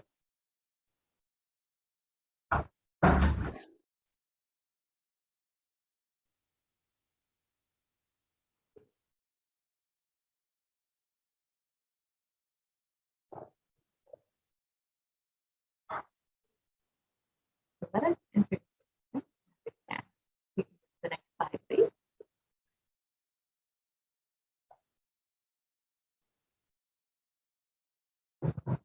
So, as we all know, out of the extreme compassion of the Supreme Husband manifesting Devi Parashakti, especially during this time when so many of us are going through suffering, depression, hope, loss of hope, and unsure where to turn for guidance, for blessings, for boons. And because of utmost compassion, the Supreme Husband has been manifesting Devi Parashakti herself to grace us, heal us, answer all of our questions, attend to our prayers, give boons, reveal our past, present, and future, and deliver profound spiritual truth, and ultimately give us the experience of Paramashivoham itself. And today, let us understand what Devi Parashakti has revealed about immunity and COVID-19. We already know that the world has been suffering for the past 1.5 years with this pandemic, and over 100 86 million people have been infected and over 4 million people have already died. And these numbers are considered to be severely underreported within India alone. It is considered that there are up to 14 times the number of deaths as what has already been reported. You can see that India in the world over has been severely suffering from this pandemic. And we can see that India, US, Brazil, and France have been the worst affected countries during the pandemic. Let us listen to Devi Parashakti's revelation made on the 18th of June 2021 and understand what she has revealed about COVID-19. That's the first priority. Still, you are all not realizing the power of my words when I say Corona is very much out there with the support of decision makers, rulers, people who are supposed to protect all of you. Due to their irresponsibility, it is there and getting more and more strengthened. It is becoming more and more stronger in multiple forms. And all the other diseases which are waiting to attack human bodies, because Corona has made the immunity strength weak in human bodies. Human bodies have lost the strength of immunity power.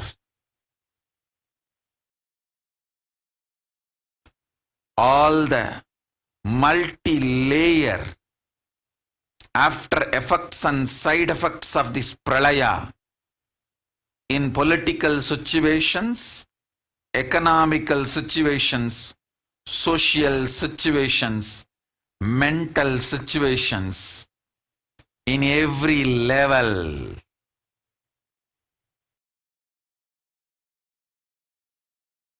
Cannot be described.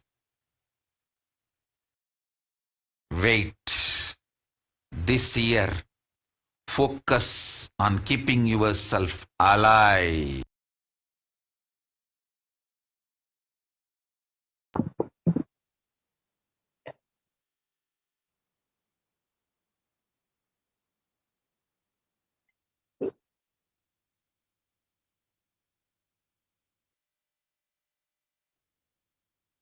If not, we can move to the next slide, please.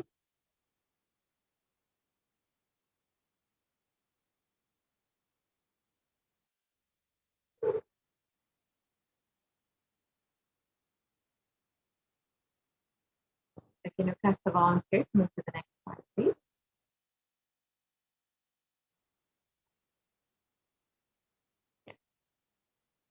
So on the 18th of June 2021, they revealed, still you are not realizing the power of my words. When I say Corona is very much out there, with the support of decision makers, rulers, people who are supposed to protect all of you, due to their irresponsibility, it is there. I think go back to the previous slide, please.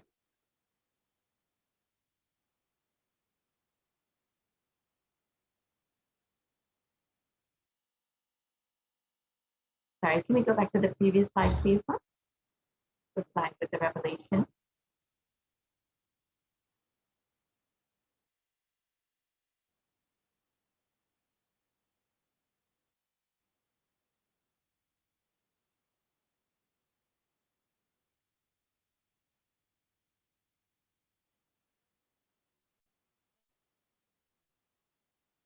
They revealed, still you are not realizing the power of my words. When I say Corona is very much out there, with the support of decision makers, rulers, people who are supposed to protect all of you, due to their irresponsibility, it's there, getting more and more strengthened. It is becoming more and more stronger in multiple forms. All other diseases which are waiting for human bodies, because Corona corona has made the immunity strength weak in human bodies have lost the strength of immune power.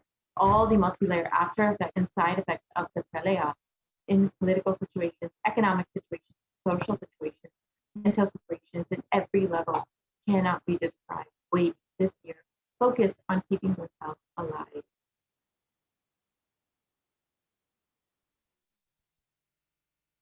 So let us look at the three main revelations that corona has made in these three. Let us understand.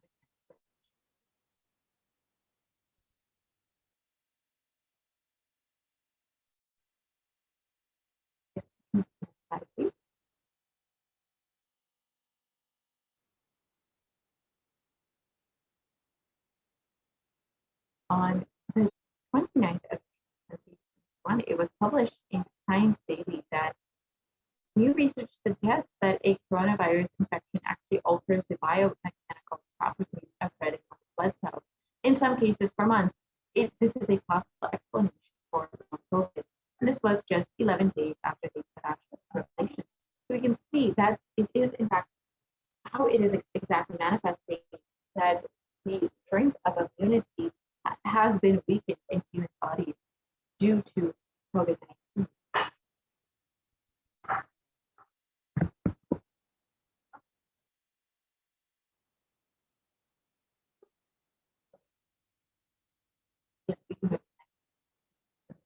And the article continues on. Sorry. The article continues on that COVID-19 significantly changes the size and stiffness of red and white blood cells, sometimes over months. And these results may help to explain why some people affected continue to complain of symptoms long after the initial infection of COVID-19. And this is what is considered as long COVID. So we can see that literally our immune strength is being affected by COVID-19 and how our immune response and how it is actually being affected because of the changes, the biomechanical changes within our blood.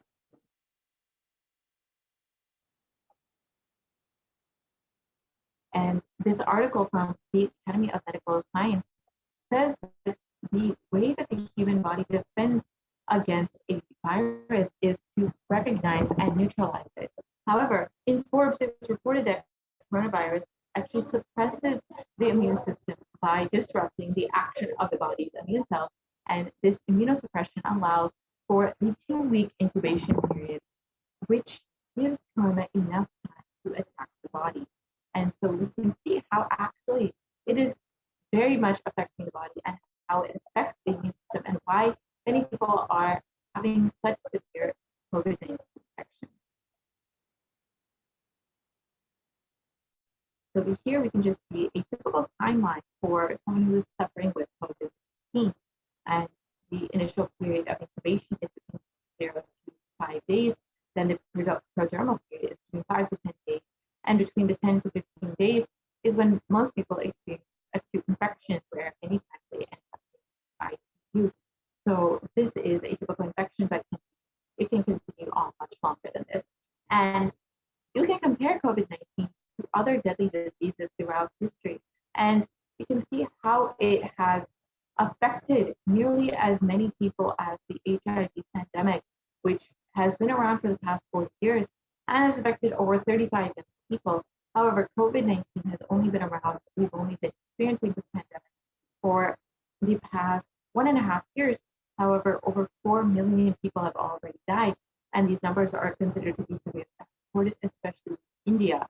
So we can already see that the COVID-19 pandemic is very well within the range of the HIV pandemic, and will very soon, unfortunately, surpass this pandemic.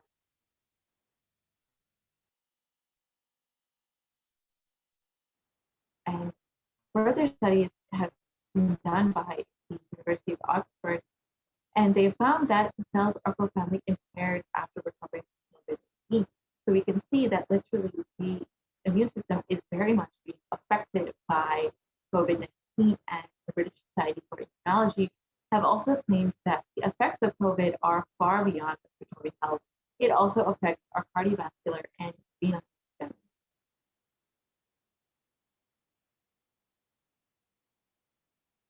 And in research published, it has stated that exposure to the disease COVID-19 causes symptoms in multiple organ systems across the body and is not limited to the lungs and respiratory system as was originally thought.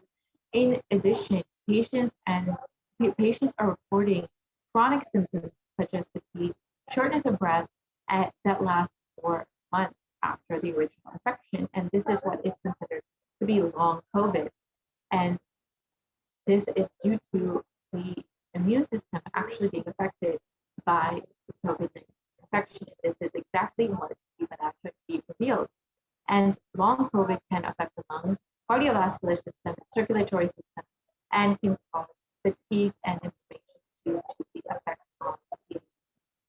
So here we can see just a small example of how healthy lungs look versus how COVID-19 affected lungs look.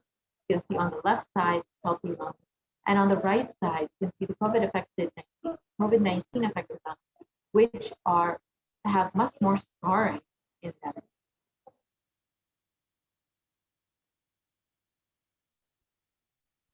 And CDC has reported that even after contracting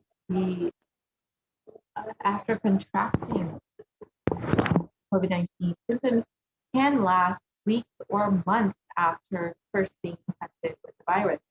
And this can affect multiple organ systems and is not just limited to the respiratory system, but it can affect the lungs, the heart, the kidney, skin, and brain function. And this is exactly as they revealed. Even after contracting COVID-19 and even recovering from the disease, your immune system still remains weakened and you become much more susceptible to it.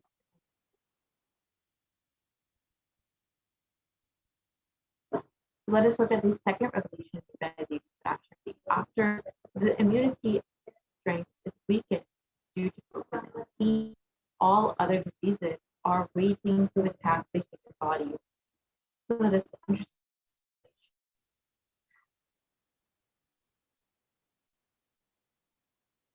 In India, there has been a very serious outbreak of black fungus, white fungus, and other fungal diseases, and they have swept the nation and affected primarily COVID-19 patients who were recovered.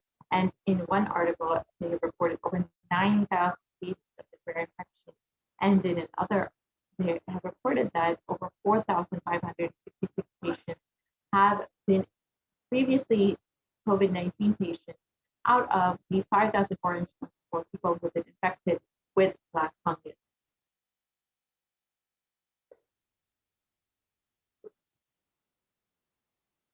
And here are just some photos of people who have been infected with both black fungus and COVID-19.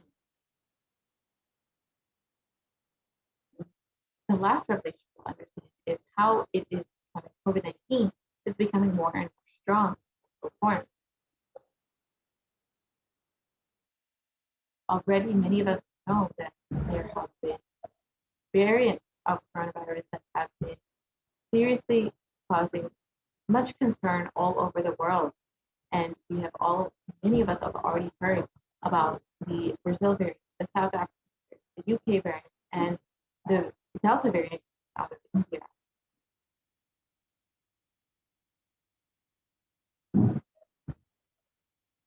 And here we can see where these variants are arising. The Alpha variant has come out. The Beta variant has come out of South Africa.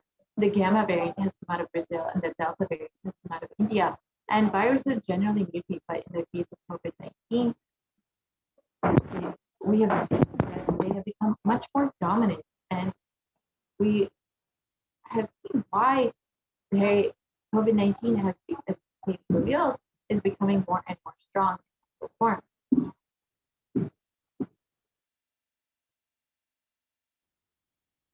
And the dangers of these variants was further highlighted when the World Health Organization categorized the Delta variant as the most highly transmissible variant of COVID-19. And it was recently reported that the Delta variant was the primary cause for India's second wave of COVID-19.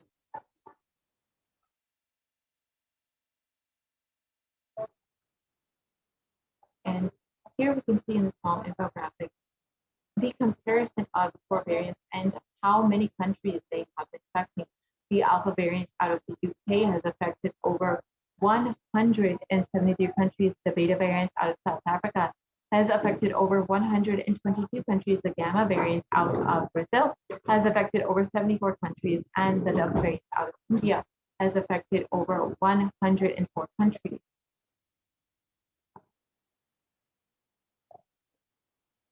And other variants of coronavirus have also recently been emerging, and studies have suggested that that the Delta variant is around 60% more transmissible than the Alpha variant, which was already more contagious than the original strain that came out of China.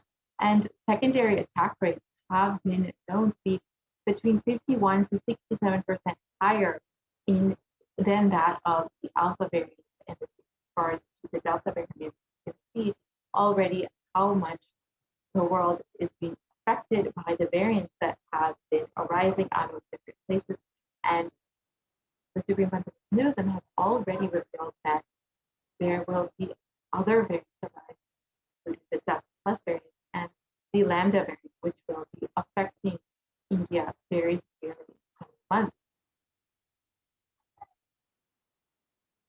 Let us listen to the Paramashivoham revelation on the 14th of April, 2021.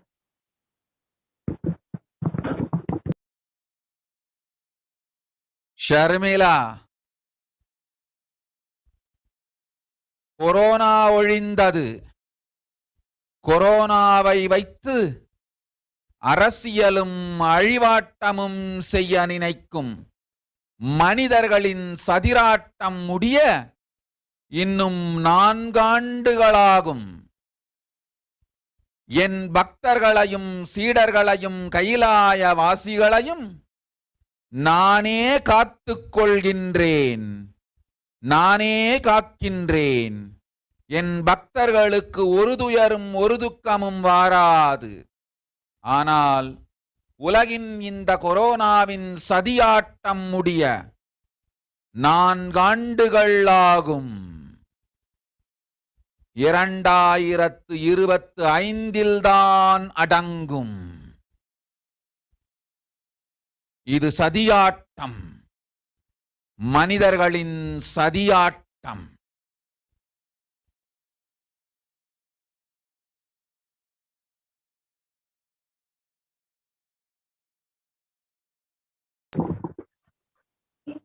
So let us understand Devi Parashakti's revelations in English. Corona is destroyed, but will take 4 years for the political conspiracy to fight to end. I will protect my devotees, disciples, and Kailasa.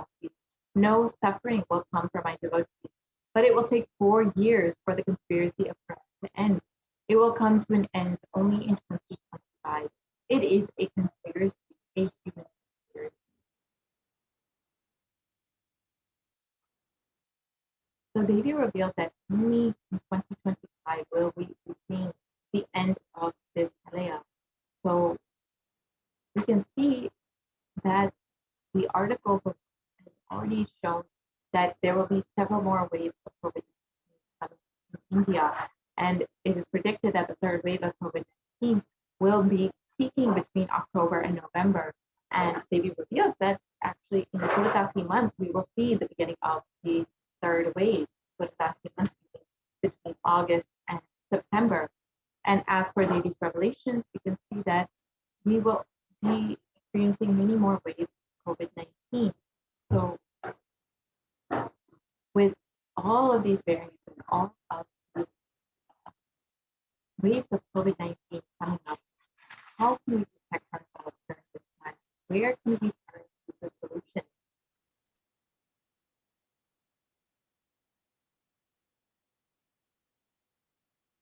Where can we find protection during this time? So let us understand which solutions does the Supreme Court has given for humanity.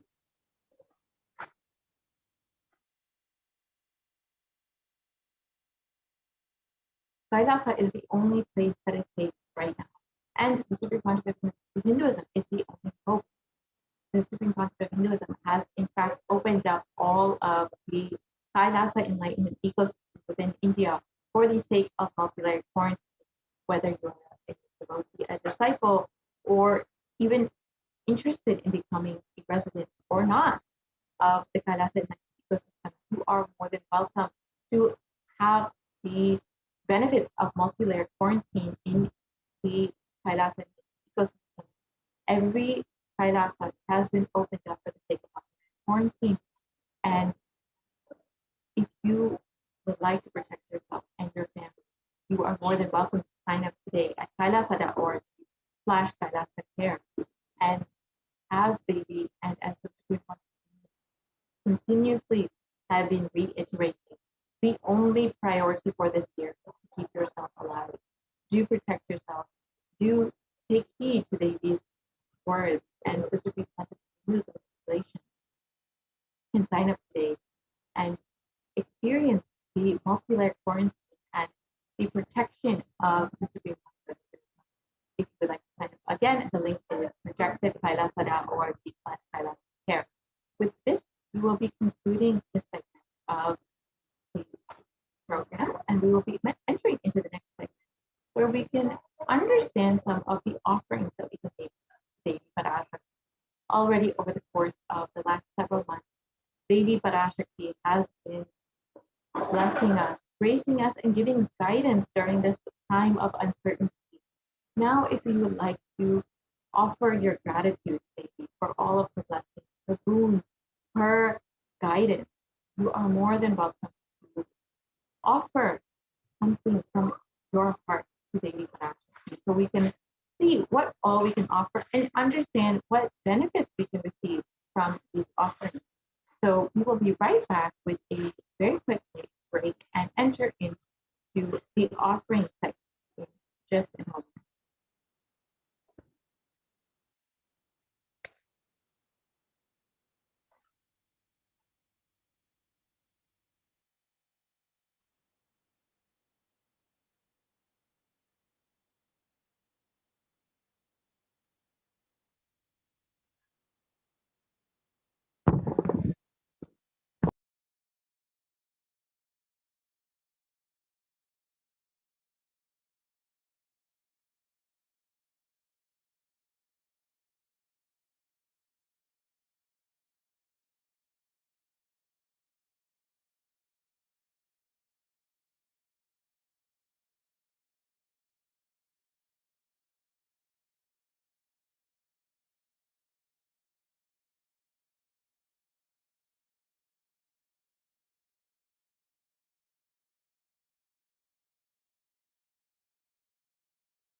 Nithyanandam, and welcome back to all of the viewers after that very quick break. Let us now proceed into the next segment of today's program. And I am extremely excited to be able to announce to each and every one of you that there will be a live satsang tonight at today morning. As you can see in the scroll below, we have announced for the live satsang. So stay tuned for all the updates and stay tuned for the special Nithyananda Satsang by the Supreme Pontiff of Hinduism himself, where he will be gracing and revealing all of the powerful cognitions on the conscious sovereignty. Let us now enter into this next segment on the offerings that you can make to Devi Parashakti in continuation of this program. Yes, let's go on to the next slide, please. In the Hindu tradition,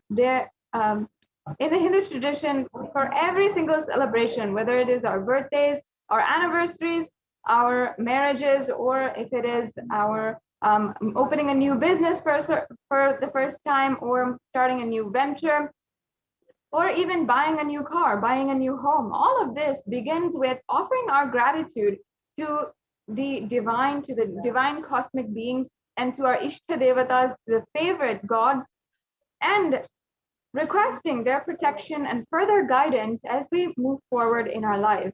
And for everyone, for every single occasion, we always take that time, that occasion, and take that opportunity to invite God in our lives, remind ourselves of the ultimate purpose of our lives itself, and align ourselves back according to our purpose and what we want to manifest in our reality.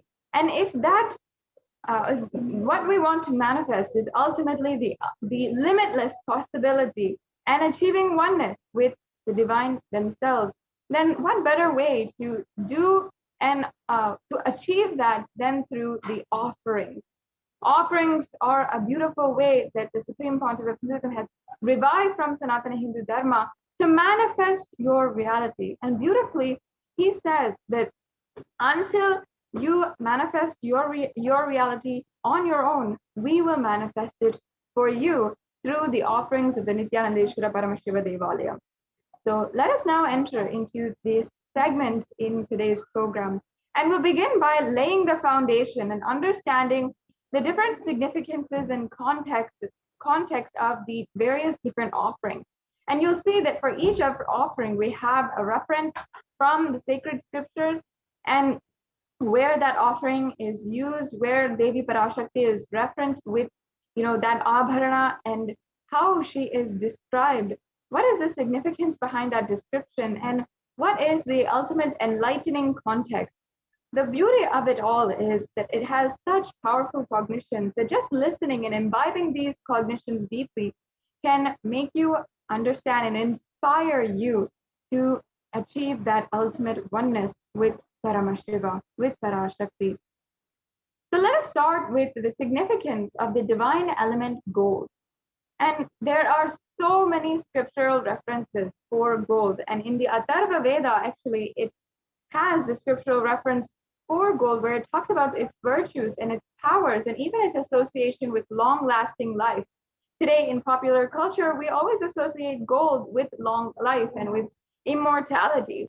In fact, we have, even so many different popular culture books and movies that always associate gold with long life and immortality.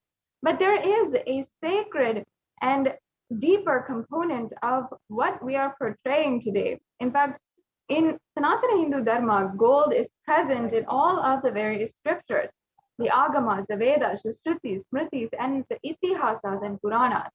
In all the Hindu scriptures, it is abundantly displayed in the most auspicious and purest metal, which purifies our being. To the Hindu civilization, everything was built in gold and exchanged in gold, and even ritual fees were offered in gold bricks. When one was to be saved from life-threatening illnesses, gold was offered as a ritual fee, and gold was in abundance and used for weighing equivalent amounts of commodities, including cows. And kingdoms were built in huge doors of gold, and streets would have huge columns and huge archways made of gold, and even the horses and cows that lived in the civilization in coexistence were also adorned in gold. And the Hindu civilization thrived on the banks of rivers of gold. The Indus River was called the Hiranyamaya, the river of gold in the Rig Veda, as it's referenced in this chapter. And then the river Saraswati was also called the Hiranyavartani in the Atharva Veda. And gold is the supreme element for offering gifts to the ones you love and revere. And many of us, of course, know and recognize this. If we're talking about our significant others, when it comes around to Valentine's Day, for Mother's Day, for Father's Day, for their birthdays or their marriage anniversaries, whenever we want to offer a gift, we offer gifts in gold to place more value in that relationship. And it's always notable and significant when we give them a gift in gold, like a gold watch, a gold earrings, gold jewelry. That is always highly valuable when we give that in as a gift. And there's so much more as well that goes behind that because of the sacred significance of the offering of gold. And because the ancient Vedic rishis had understood the use of the element gold, they have so many more significances behind it. And that's why gold is literally used in all of the different aspects. The temples are constructed and paved in gold. Deities are made in gold and decked and adorned in gold because it preserves the enlightenment energy for thousands of years, and it literally lasts forever. Yes, so let us now enter into the offerings, the various array of offerings that we have available for you today to offer. And once again, a reminder to all of the viewers that we have a live satsang today, and an exciting news for each and every one of you, that you should make sure that every single one of your family members, your friends, everyone whom you know is joining in right now. So I invite each and every one of you to share this program link and let us spread the news that there will be live satsang today by the Supreme Pontiff of Hinduism. The next slide, please. Yes, so let us now enter into this first offering, the Sahasranama Swaranakasu. And this is an ode and tribute to Devi Parashakti, who is referred as Nama Parayana Prita, she who likes the repetition of her various names. This is from the Lalita Sahasranamam, verse 731. And the beautiful significance in the Sahasranamam is actually very well known and understood in Sanatana Hindu Dharma. It is a recognized practice for attaining more peace, for having so many beautiful positive thought currents inside of you. And the truth of the matter is that whatever we cherish inside of our inner space, whatever vibrations are being cherished inside of our inner space, that is what we manifest into reality. If we continuously are cherishing suffering and cherishing negative thought patterns in our life, then we will manifest that in some way, just even if we do not want it consciously, somehow, some way, you'll see it manifest into your reality. However, in the same way, using the same logic, if you cherish the positive thought currents, the positive vibrations, and the sacred names and chants of Devi Parashakti, that will be 10,000-fold more effective. Manifest your reality as you want it, exactly and consciously. So exactly using that science, this is the offering of the 1008 names of Devi Parashakti.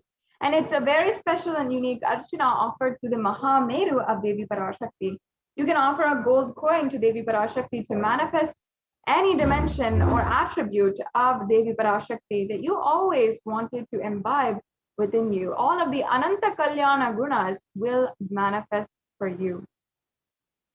So yes, the next offering is the Mukta Anguti, the finger ring with a pearl.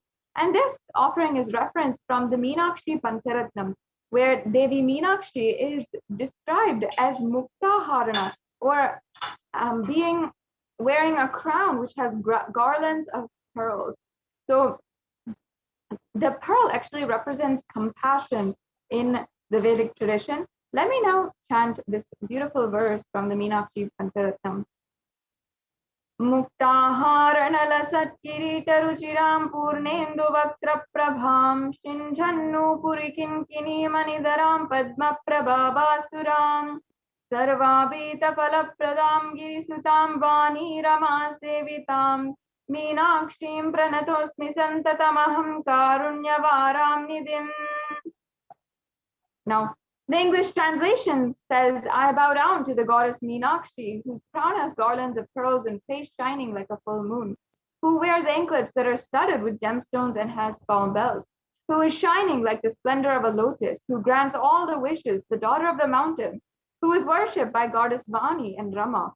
I remain ever bowing to the goddess Meenakshi, the ocean of compassion.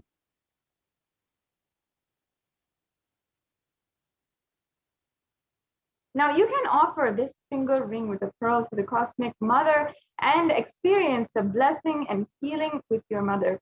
And the significance here is that actually Devi Meenakshi is the very sovereign queen who ruled all the 56 deshas, all the nations, and brought it under one rule.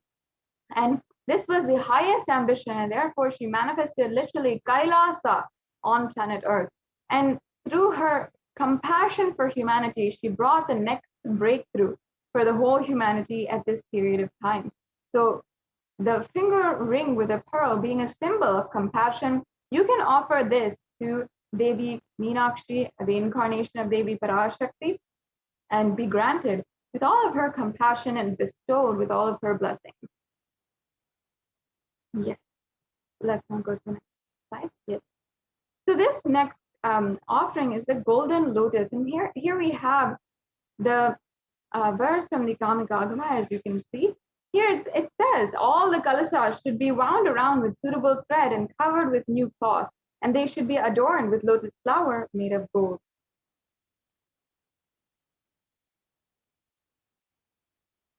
And there are hundreds of scriptural references for using lotus in the worship of Paramashiva. Almost everything in worship of the ultimate involves a consecration of deities of worship, or meditating, or the mudras and asanas used during worship involves a divine flower. And it is not just the lotus flower, but also the lotus leaf, the pericarp, the lotus petals. Everything is used in this worship. And that is why it's considered as a divine flower. In fact, the Shakti of Paramashiva is also considered as a lotus. The base of the Paramashiva Linga is the lotus, and the disciple of Paramashiva is also considered as a lotus.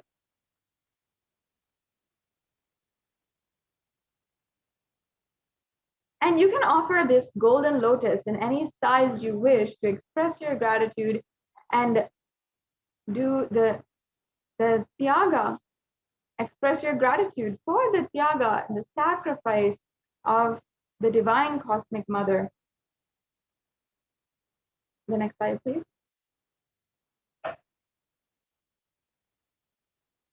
And the next offering, as you can see here, is the Swarna Metti, the golden toe ring. And nowadays, a toe ring is a very popularly used jewelry piece, but actually it has its origin and source from Sanatana Hindu Dharma, because the oldest reference is here in the Saundarya Lahari, which was at least 1,000 years old. And we adorn the feet of Devi Parashakti because her very toenails are said to be powerful enough to remove the darkness from your mind. And I'll just be chanting that verse now. Nakhadiditi samchana namajjana tamo guna padadvaya prabhajala parakrita saroruha. And the translation goes, you whose brightness from toenails destroys the darkness and ignorance from the minds of your devotees who prostrate at your feet, you whose brightness from your 2 feet overpowers that of the lotus flower.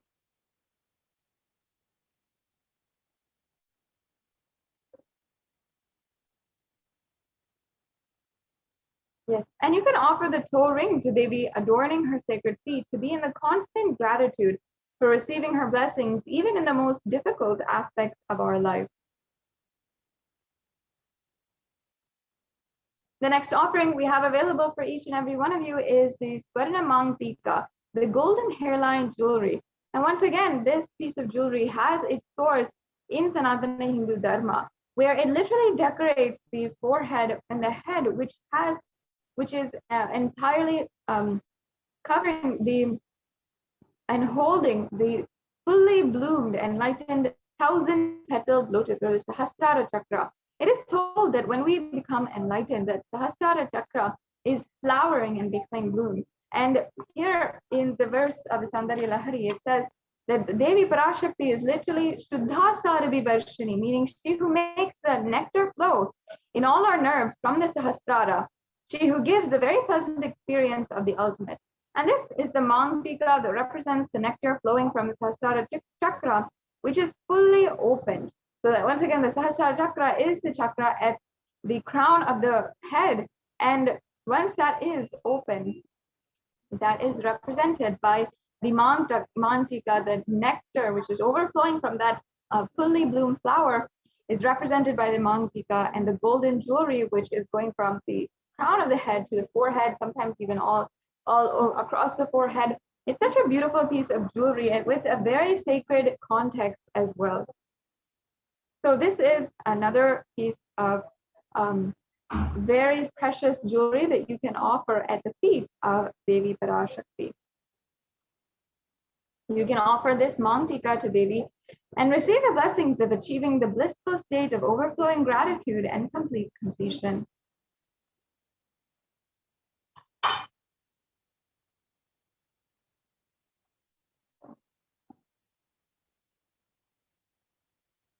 So as you can see here, we have various different offerings. We have 9 different offerings that are available for each and every one of you today. The E-Hundi offering and the Sankalpa chanting, which we are yet to go through. We'll go through in just a few minutes. We also have the Devi Sahasranama Kastu, the Mukta Anguti, the Swarna Padma Pushpa, the Swarna Mangtika, the Swarna Metti, and the Pratyaksha Pada Puja, as well as the Vastra Seva. And so that each and every one of you can be comfortable and you can offer these different offerings at the feet of Devi Parashakti. You can ensure that you are offering something, but however much you wish, with various levels of offerings as well as different kinds of offerings.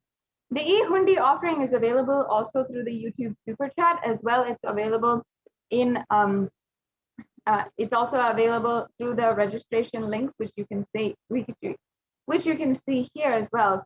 And you can ensure that you can make any offering that you like, anything that you feel is expressing your gratitude, and if you feel that you want to express your gratitude today, then you can make one of these offerings. The E-Hundi offering is an offering that you can make, and it is basically any kind of offering, any amount that you would like to make at the feet of Devi Parashakti. And this is a ode and tribute to Devi Parashakti, who is known as Bhakti Priya, the one who is the lover and adorer of all kinds of devotion. And literally, she just accepts that devotion that you have if you offer it at her feet, and she will accept it and unconditionally pour her love, everything that is in abundance to her, to you. And she'll do that without asking for anything or without even having any kind of vested interest. So you will see how that manifests in your life. You can offer this E-Hundi offering, and it's available for you to do through the YouTube Super Chat. Many of you are joining in through the YouTube Super Chat. And you will be able to see in just a few minutes how you can offer that as well. And there's a beautiful verse describing Devi Parashakti from the Lalita Sahasranamam. Yes, we'll go through the links now as well. And there's a beautiful verse where it describes Devi Parashakti as Bhakti Priya, Bhakti Ghamya, Bhakti Vashya, and Bhayapaha, meaning she is the one who accepts all the different types of emotion, and she is the lover of true devotion, and she will literally take away all the different types of fear that you have in your life. So it's a very powerful statement that is being made here. And as you can see now, there's a 3-stage process for making a payment today. And you might be in any one of these stages, and there's no pressure, obviously, for you to go to the next stage. You can make these as long as you are comfortable and you're offering out of your complete gratitude. There are so many thousands of people out there who have had Devi Parashakti's blessings in their life and who have asked a question, have received Devi Parashakti's blessings, and are literally yearning and seeking for some way in order to offer their gratitude. And as you can see here, once you go to the payment link, you can select an offering and then add that to your cart. And once you're ready for a payment, then you can go to review your cart and proceed to checkout. And then once you proceed to checkout, then you can fill out your payment details. And as you can see, you can pay with various different types of credit cards and debit cards. You'll fill out your billing details and then you will submit your payment, as you can see. And then after you submit your payment, you have to make sure that you're filling out the Sankalpa 2021 form. And this is a mandatory form that is required for anyone who is it's required for anyone who has already made the payment in order to make sure and ensure that your names are chanted during the puja, during the Sankalpa. And the Sankalpa, as I mentioned before, is a very powerful offering in itself, where your name is chanted during the mantra and during the offerings to Devi Parashakti. So as you can see here, it's a very simple form, and you can just fill out your names, your information, and you'll be ready to go.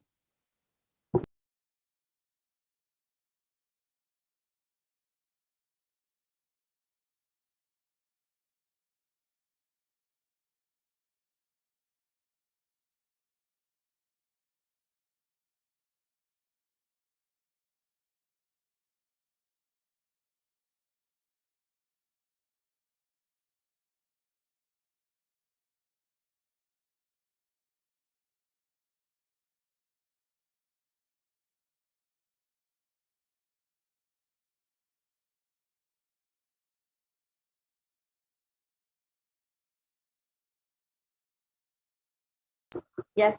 So as you can see here now, if you are interested in making an offering, but you might not have the resources at the moment, you might not have the money or the time or any kind of resource at the moment to make an offering, then you can fill out this registration form and ensure that you are signed up, and you can get more details. You can get more details for the payments, or you can sign up for receiving notifications as soon as there are openings for new offerings. And for every different festival, for and so many different occasions, new offerings are opened up and different ways that you can express your gratitude. So it's always available for each and every one of you to fill out, as you can see. And you can make your intention today and start taking the steps towards literally manifesting your oneness with Devi Parashakti through this way. Yes. And now briefly, let's go over how you can make a donation through the eHundi or through the YouTube Super Chat. So once you are on YouTube, you should be able to join the Kailasa's HDH Nithyananda YouTube channel. And once you are once you are joined as a member of the YouTube channel, then you can go to the right-hand corner of the chat, and then there will be a $sign. You press that, and you can choose the YouTube Super Chat or the YouTube Super Sticker, and you'll be able to see exactly what you want, what kind of donation you want to make, and it'll help you proceed with the next steps. You can either pay through credit card, debit card, and there's also an option to pay through PayPal. So if that is an option for you and that's more easier for you, then this is the way to go to make an offering today. So yes, now we are starting the live satsang, and we're going to be preparing for the live satsang, which is happening in just a few hours. And I'm sure many of you are tuning in right now and eagerly awaiting the presence of the Supreme Pontiff of Hinduism. Let's briefly go over the different questions you can ask. And during this time, during the live satsang, you can ask questions directly to the Supreme Pontiff of Hinduism, and out of his grace, compassion, he might just answer you directly during the live satsang. So we can go back to the previous slide. Let's start with YouTube. And as I was saying, the chat is open to anyone who is a member of the YouTube channel. So you can go to Kailasa's HDH Nithyananda YouTube channel, as you can see here, and go to the official YouTube channel and join as a member. There's just a few step process to join as a member of the YouTube channel, and then you can ask any kind of question in the comments section. So as you can see, you can ask your questions there, and it'll be scrolling through. Many people will be commenting. You don't need to ask your question more than once, and you can always ensure that you're asking your question out of complete sincerity for the further and guidance for your spiritual journey. I know many of you have questions about conscious sovereignty, how to manifest it in your life. What are the different ways, and maybe perhaps some of the obstacles that you are finding. You can ask your questions in the comments section, and yes, you can ask your questions in the comment section, and you can also ask for prayers and requests for the blessings of the Supreme Pontiff of Hinduism during this time as well. Yes, let's go on to the next slide. The next option that we have here is the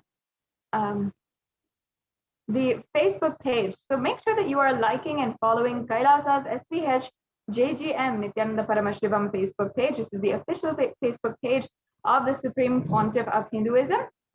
And you can go here and make sure that you never miss an announcement for the live satsang. Like right now, we just announced it. And make sure that you don't miss the live satsang. We will be continuously giving updates. And as soon as it is live, as soon as it is announced, there will always be a post that is given out. And so to ensure that you don't miss it, and even if you do miss it, in any case, perhaps you're commuting or you are at work or whatever it is, you can always go back and watch the satsang or the darshan again. So make sure that you're liking and following. And if you want to ask your questions during the live Nithyananda satsang, which is happening in just a few hours, you can ask your questions in the comment section down below of this live video. Yes, the next slide. Let's go on to Twitter. Many of us are spending our time on Twitter, so you can go ahead and follow at Sri Nithyananda, which is the official handle of the Supreme Pontiff of Hinduism on Twitter, and ask your questions by hitting reply to the live feed on Twitter using the hashtag #AskTheAvatar.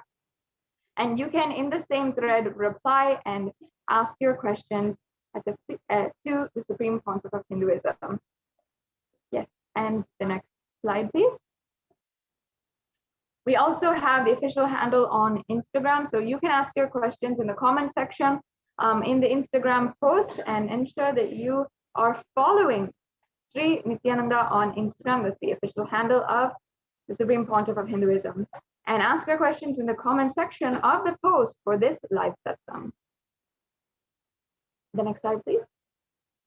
Finally, you might not be social media savvy, or you might not have any social media presence right now. So you can ask your questions through WhatsApp. So there is a WhatsApp widget on kailasa.org. You can connect with us on WhatsApp, and your questions will be relayed to Devi Parashakti herself during the Devi Bhava Samadhi Darshan.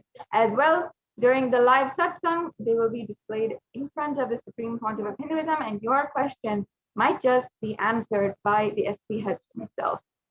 And there's also an option on the website to ask through the live chat. That's another option that you have as well with if you do not have WhatsApp.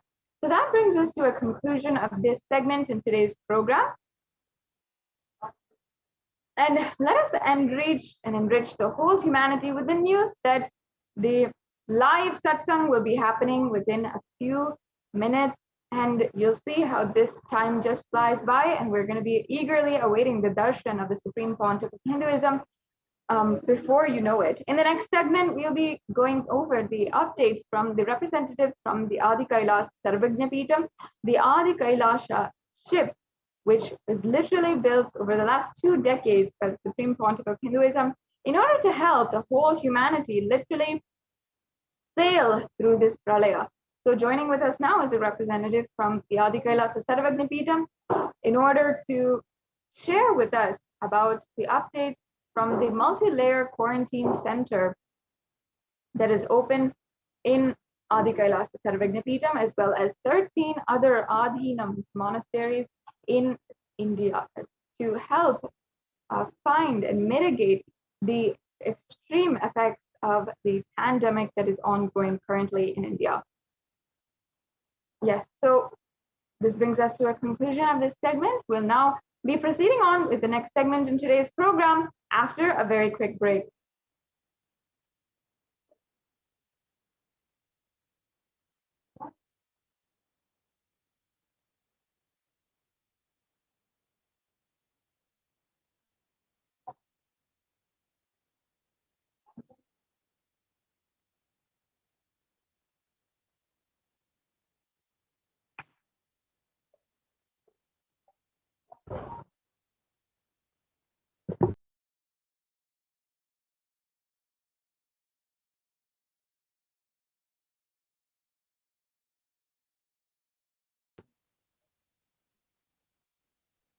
Yes, sorry for that technical glitch. We'll now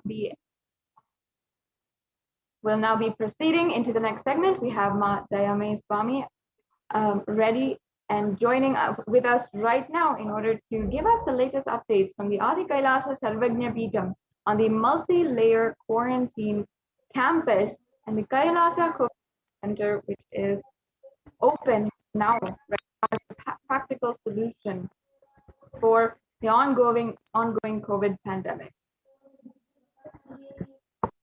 Thank you, Ma Sadashivapriya. Nithyanandam, everyone. So let us enter into the next segment. So from the Kailasa's multi-layered quarantine opportunities in India during the COVID-19 as a practical solution resulting in health, joy and bliss.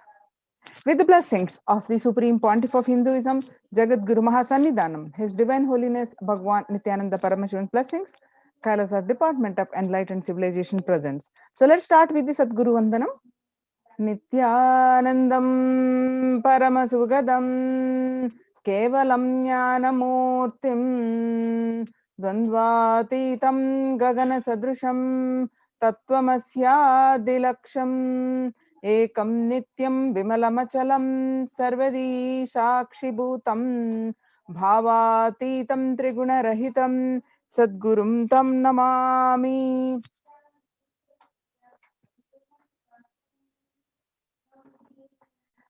Akashic readings from the Devi Parashakti.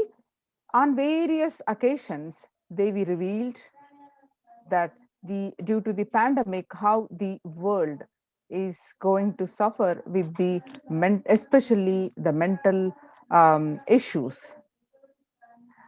And the state of the world reports across the world confirming the same. So on revelations to the world by Devi Parashakti on 5th June 2021, and Devi revealed that not only people dying in crores, financial and mental retardness, you will also see the minds getting collapsed. Freedom from all this suffering is the life of living enlightenment. First, prevent yourself from this deadly corona. Oh, people, do the job of saving your life as first priority. Listen properly, people. The only way to protect yourself from this overflowing cosmic pralaya and from the demonic people who search for destruction for themselves and for others because of pralaya, go to Adi Kailasa, getting shelter at the feet of Paramashiva.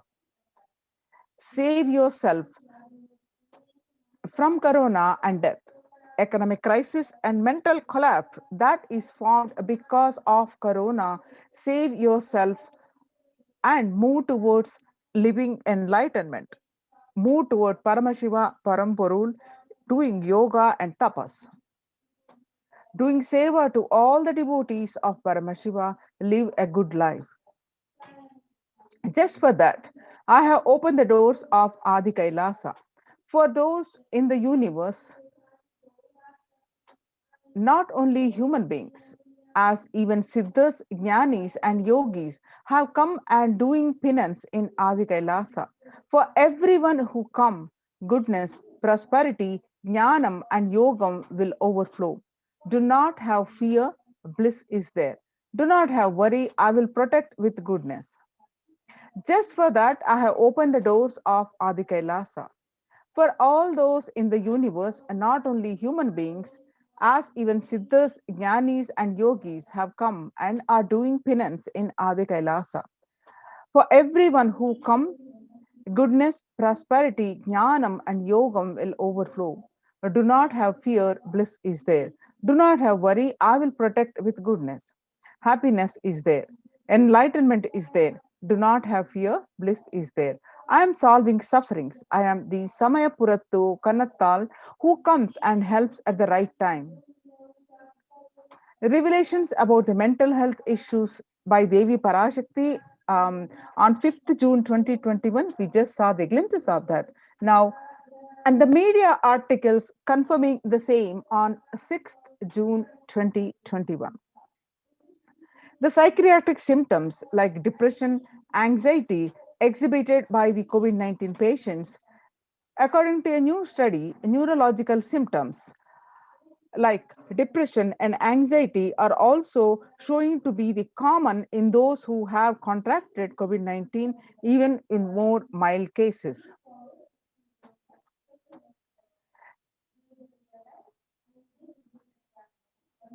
The revelations about mental health issues by Devi Parashakti on 5th June 2021 and media article confirming the same on 8th June 2021. The impact of COVID-19 on the mental health of US college students, BMC Psychology published online on 2021 June 8th.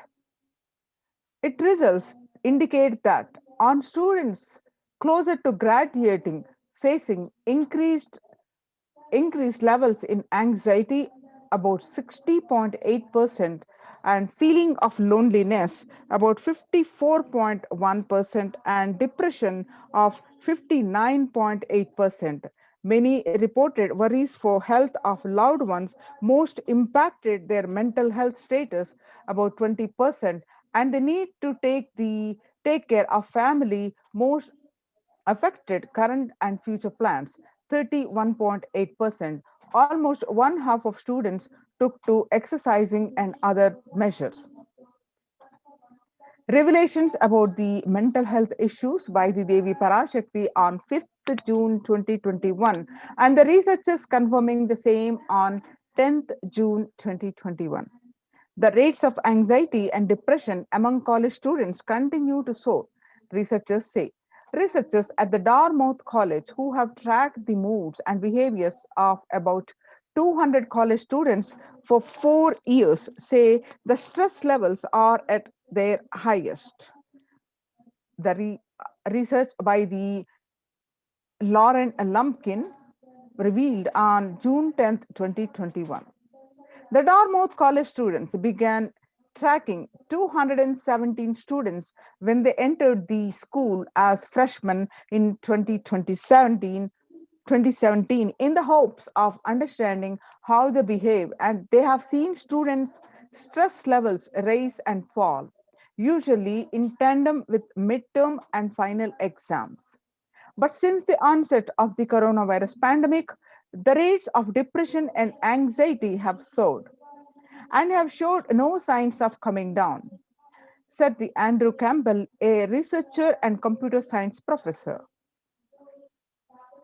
The Psychology Today published that coronavirus, the psychological trauma and PTSD event. Much has been said about the mental health crisis that is occurring related to the coronavirus pandemic. Much of this information has focused on the all consuming anxiety, panic, and fear that many are experiencing.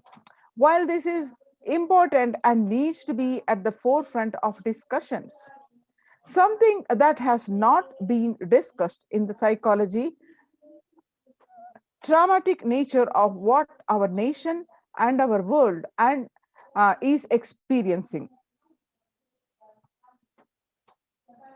The increased prevalence of post traumatic stress disorder is expected to emerge as the primary factor driving the growth of the global post traumatic stress disorder PTSD therapeutics market. Over the period of assessment revealed that global post-traumatic stress disorder, that is PTSD, therapeutic market, which what used to be in as the 2099, what it used to be, and the how much $1 billion used to be, and it's going to be 11% increase in 2027.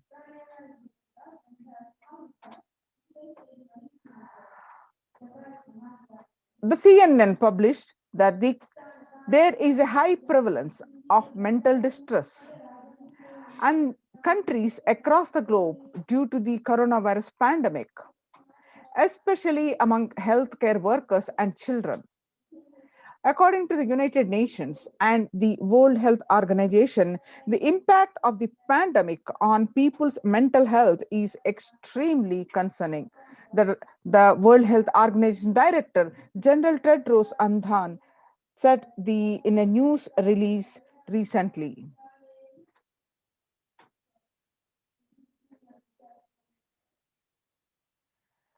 The news articles continue revealed more on the mental health of public, that it is now crystal clear that mental health needs must be treated as a core element of our response to and recovery from the COVID-19 pandemic, Tedros said. Yoga improves mental, spiritual, and physical health. People who practice yoga experience less anxiety, less depression, and fewer symptoms of post traumatic stress disorder.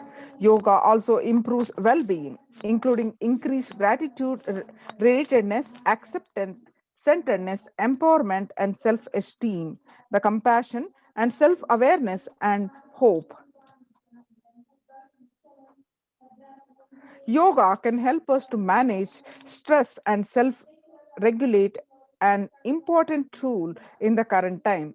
We are all equipped with the innate coping of strategies for responding to stress, but sometimes our stress responses can become out of balance. We are living in a world that regularly activates our sympathetic response, that is, our body's way of responding to stress, sometimes called flight or fight. This is balanced by our parasympathetic response, the way our body helps us rest and relax. Yoga can help bring our parasympathetic response back online and allow us to find balance. Activating our parasympathetic response brings us into a more restful space and allows us to find calmness, connection, and compassion. The deep mindful breathing of yoga and meditation stimulates the vagus nerve, which activates the parasympathetic nervous system and supports self regulation and stress management. Yoga can be a valuable tool for self care, especially in challenging times. Yoga is now being used as an empirically based treatment, often in combination with other interventions, with benefits for both physical and mental health. Many clinicians are recommending yoga as it may help support the effectiveness of the traditional treatment approaches.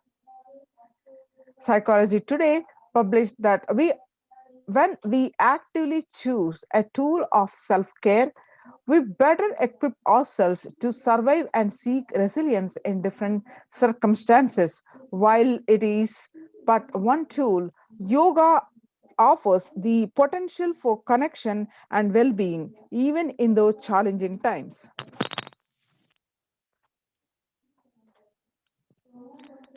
Spirituality benefits mental health.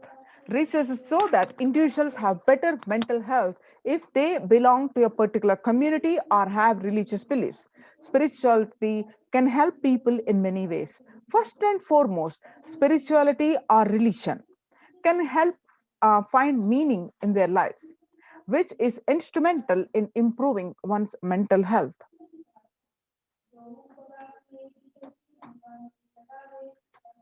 Spirituality can perhaps help you connect with your divine self. In addition to endowing meaning to your life, it has the potential to improve mental, physical, and emotional well being as well. It has been a source of relief and comfort from various challenging issues for thousands of years. Revelations to the world by the Supreme Pontiff of Hinduism, Jagadguru Mahasannidhanam, His Divine Holiness Bhagwan Nithyananda Paramashivam on 22nd May 2021. Paramashiva is very clear. Focus on making your body alive, life alive. Mind is obsessive compulsive reaction. It is nothing but a bunch of unconscious reactions. Do not try to sympathize with the mind. Make your body alive, and that is the only priority for all of you. I am talking to everyone who has a little love and sympathy for me. For all of you, take this as a guru walk and make your body consciously strong. Gym will help you build muscles, make you look very nice in the outside, but only yoga and Ayurvedic lifestyle will make your body conscious. Just see all over the world, all the gym bodies are just dropping dead. Only yoga will make your internal organs strong and your ability to manifest consciousness strong. Let me give you the solution from Paramashiva to protect yourself from this whole pralaya, not just from corona. The amount of depression, mental suffering, the way the whole world is suffering, the kind of poverty happening, people losing their job, income, having insecurity, comforts being lost. So much just make your life extremely strong. 3 years back, I said, keep yourself alive next 3 years. I have enough evidence that 3 years back, trained I trained the whole Kailasa with devotees in their own homes, and the Kailasa was inside the Sangha physically, mentally, psychologically, or consciously for quarantine lifestyle. For being active without getting mentally broken by being in one place, doing intense yoga, making the body and internal organs strong, taking bay leaf, neem juice, tulsi, and haritaki, trifala churna, and Ayurvedic lifestyle of less food and more energy, more activism. I only told it is for an important reason. Please wake up, quarantine yourself, build your body. Don't bother about your business or any other profit or anything else. This year, if you are alive, that is the greatest profit. Now, all the efforts of the Supreme Pontiff of Hinduism to um, combat the COVID-19 and how he prepared the Adinavasis, how he prepared all the ecosystems of Kailasa and successfully implemented the multi-layer quarantine, and a report is recognized by the United Nations.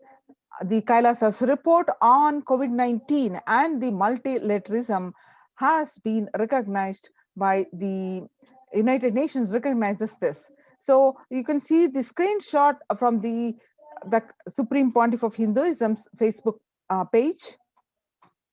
You can see more screenshot from the Supreme Pontiff of Hinduism Facebook page. You can go ahead and click on that link of this article and read the complete article yourself. The report published by the OHCHR about the Kailasa's report has led the world to be as resilient as the least resilient country and person, especially for high contagious COVID-19, which has spread with scale and severity not seen since the Spanish flu.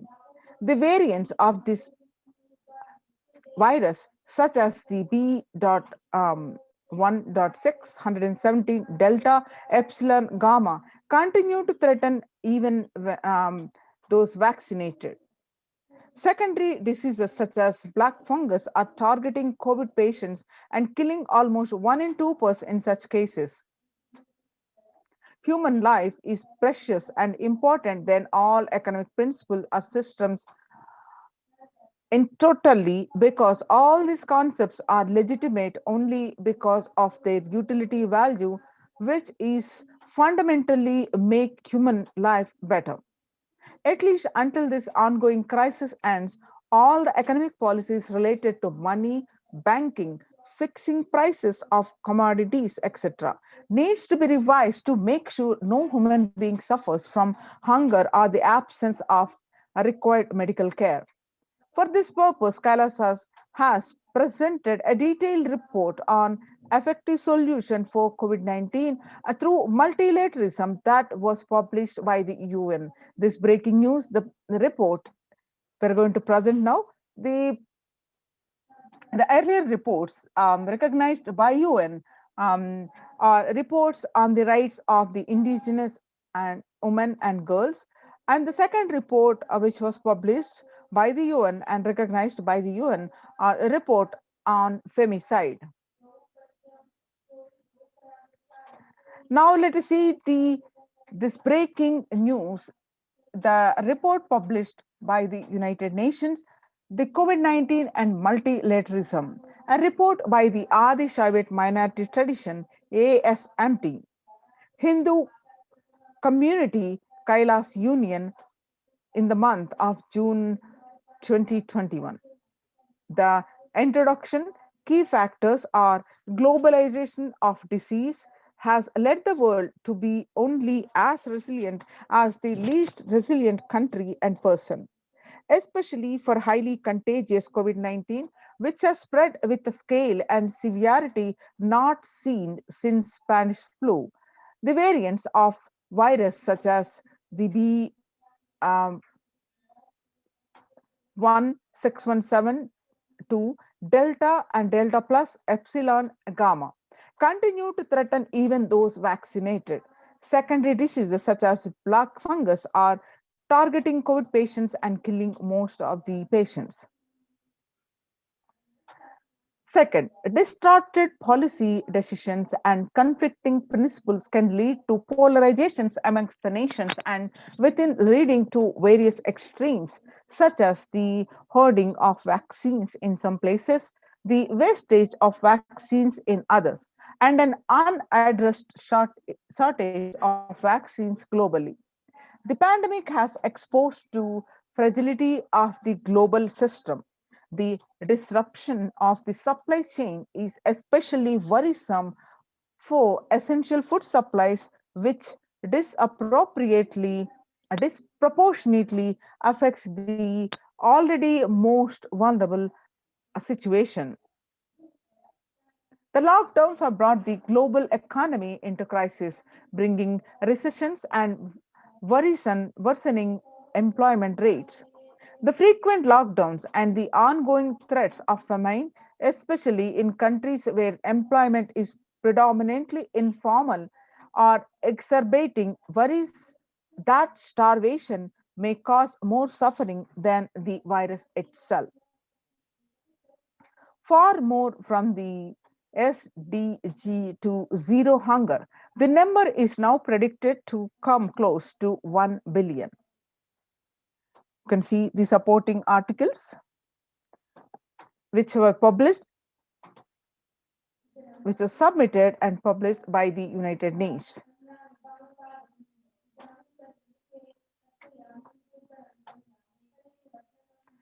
Now, as per Hindu principles, the world, including the economy, evolves through 5 phases: the creation or growth, sustenance or stagnation, recession or revitalization, reinvention, and breakthrough.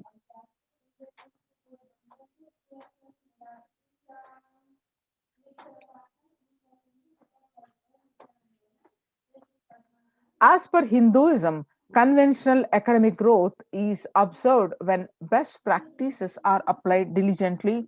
However, during times of crisis, lead us to the fourth and fifth phases, wherein the need to reinvent and deliver a breakthrough becomes both a survival need and an opportunity to surpass any means and measures of conventional economic growth.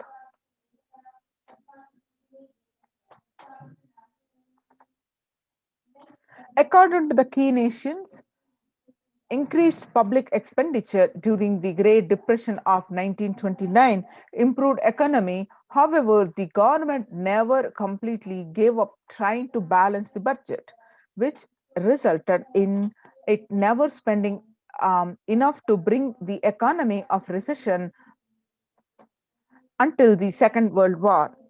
Similarly, the current crisis requires governments to temporarily discard, trying to balance the economic interests that compromise quarantine, safety, and put human life at risk, and rather reinvent their economic strategies and multilateral coordination for benefiting during the subsequent breakthrough period after the end of the crisis.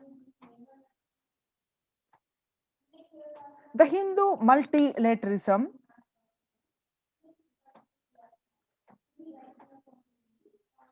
there is an immense inequality in the capacities of the governments, organizations, and people in the two groups.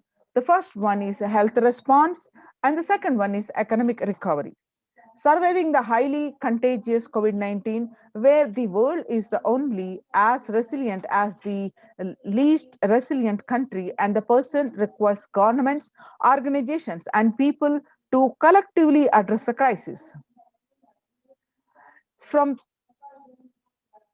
the 3200 BCE 21, 56 nations in Asia had multilateral treaties based on the Hindu principle, the Vasudhaiva Kutumbakam, that is, the entire world is my family. You can see the reference articles here.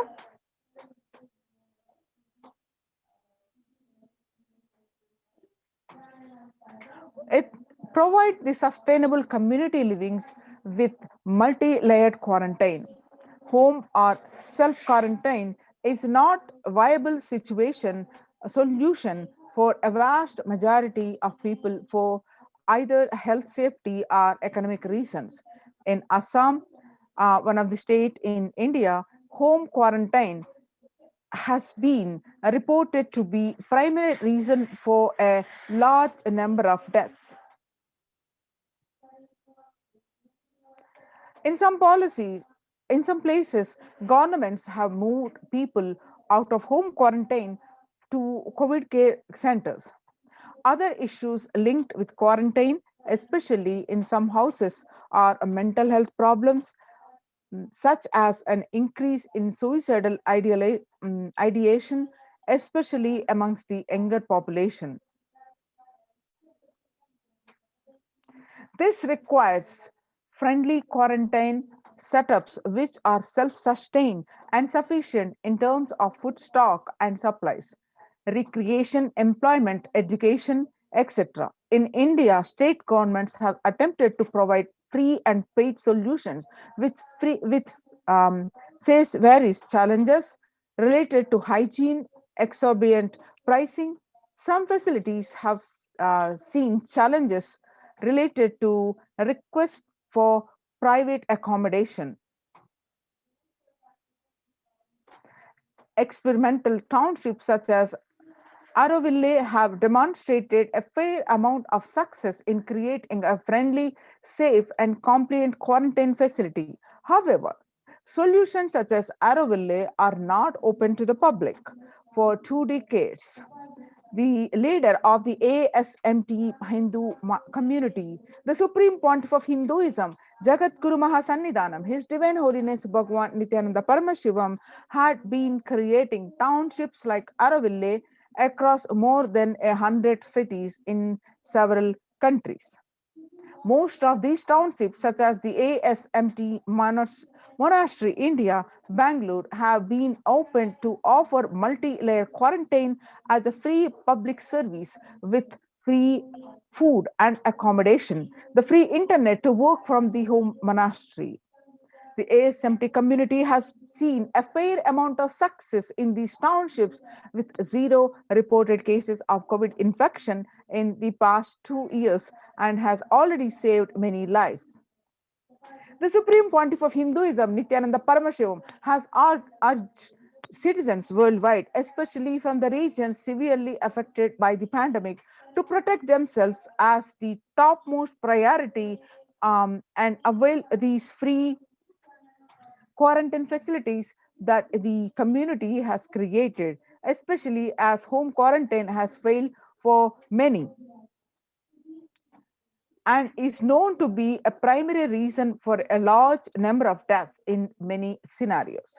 The Supreme Pontiff of Hinduism, Nithyananda Paramashivam, has emphasized the need and urged the government worldwide to provide food, safety, medical care, shelter, and all survival needs to all human beings under their care, with absolute multi-layer quarantine until the coronavirus is eliminated from planet Earth, including all different strains of the virus. You can see the supporting articles here.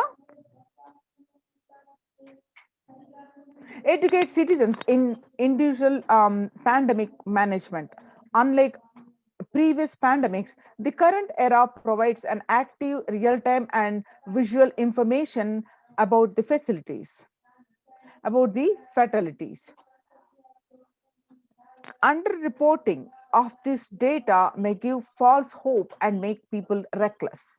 Exaggerations in reporting can also make people reckless and they may feel eventual deaths due to a coronavirus is inevitable. Proper education is extremely crucial as it will dramatically reduce the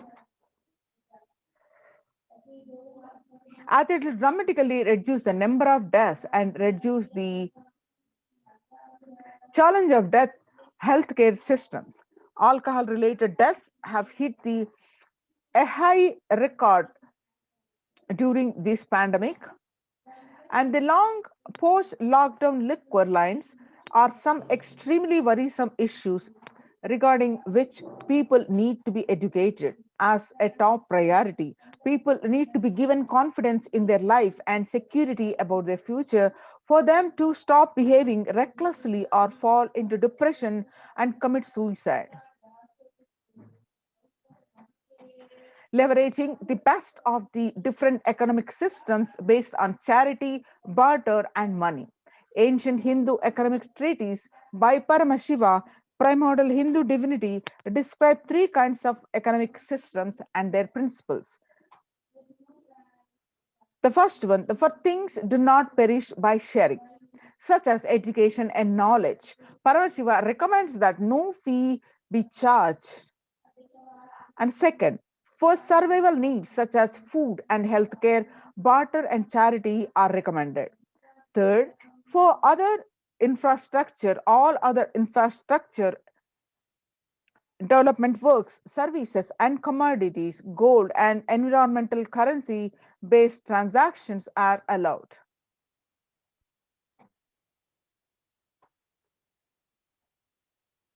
These systems are still in practice in modern day, but the grossly overlooked and not sufficiently studied with their close relation to mainstream economics.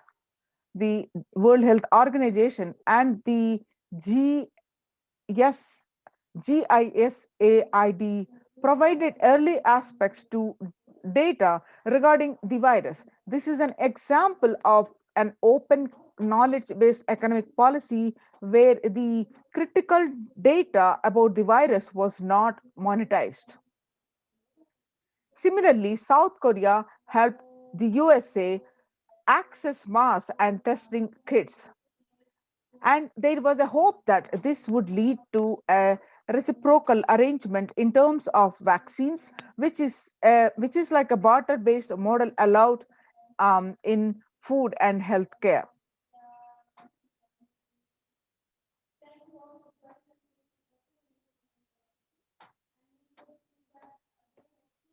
Hindu policies for food security.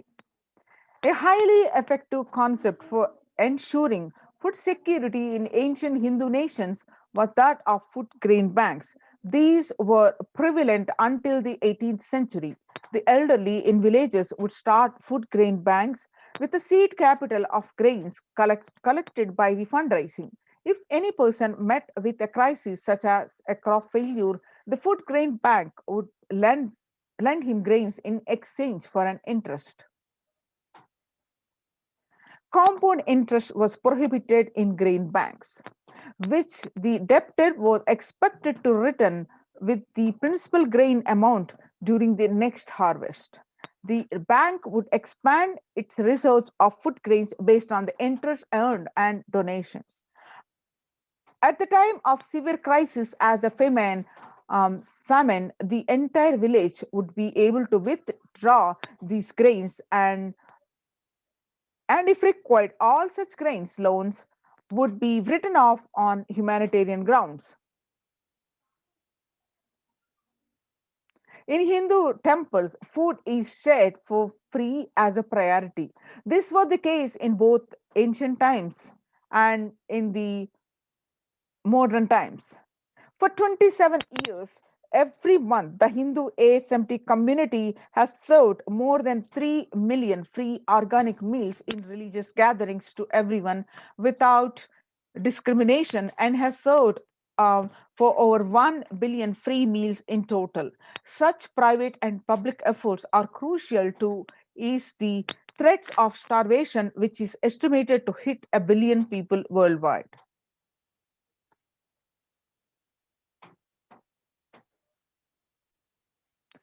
Monitor global health. The crisis requires the governments to take aggressive, proactive measures to monitoring health. The smartphone applications have been used by government that are based on health code health code color systems that categorize individuals into three color groups based on their health status and travel history, and then determine whether they need to be quarantined. You can see the supporting articles as part of the document that was submitted.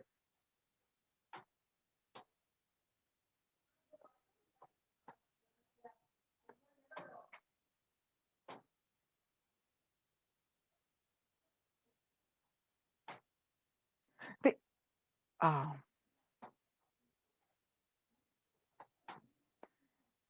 the traditional medicine in Hinduism, nature and planet are respected as the living divine mother energies capable of providing us with all our survival needs, the food, medicines, etc. Through traditional medicines such as TCM and Ayurveda are effective in addressing COVID related issues. And the few years ago, a Nobel Prize was awarded to scientific work based on traditional medicines. The mainstream Western medicine has chosen to characterize the Ayurveda as the pseudoscience and TCM as unscientific. The traditional medicines in Hinduism, nature and planet Earth are respected as living divine mother energies capable of providing us with all our survival needs, the food, medicines, etc. Through traditional medicines such as TCM and Ayurveda are effective in addressing COVID related issues. A few years ago, a Nobel Prize was awarded for scientific work based on traditional medicine in mainstream Western medicine has chosen to characterize Ayurveda as pseudoscience and TCM as unscientific.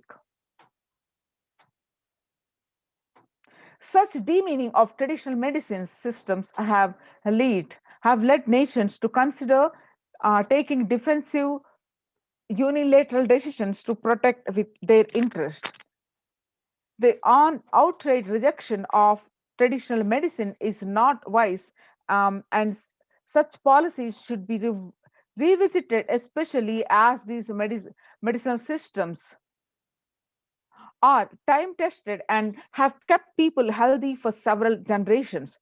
Kailas Union recommends governments worldwide provide solutions like Kailasa's Hindu medicinal care, which includes completely free of charge services such as Ayurveda, yoga, Siddha, and Western medicines, and the multi layered quarantine for complementing their ongoing public health efforts.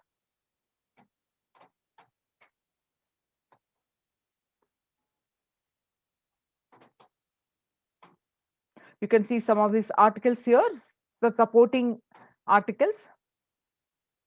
So everyone should be provided access to traditional healthcare systems free from policies that are prejudicial and discriminatory towards these systems. The creation of food grain bank systems and other traditional economic systems, as described in this report, would help the most vulnerable people of the world. You can see the supporting documentation here.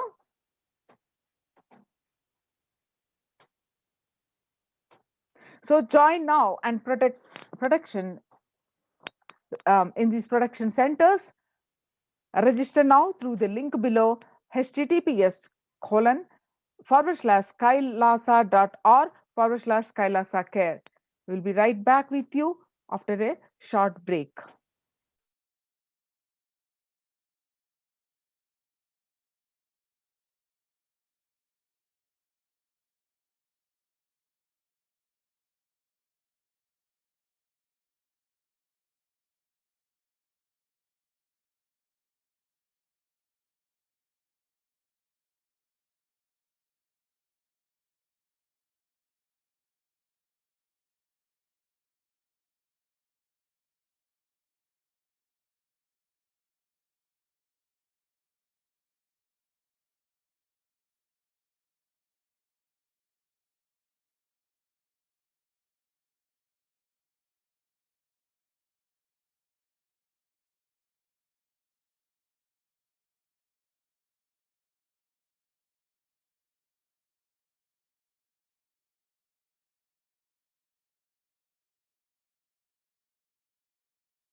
Now let us see the Kailasa's Department of Enlightened Civilization presents the Kailasa's de facto spiritual embassies, COVID care protection centers, which have successfully implemented and running by the Supreme Pontiff of Hinduism, Jagadguru Mahaya Sannidhanam, His Divine Holiness Bhagwan Nithyananda Paramashivam.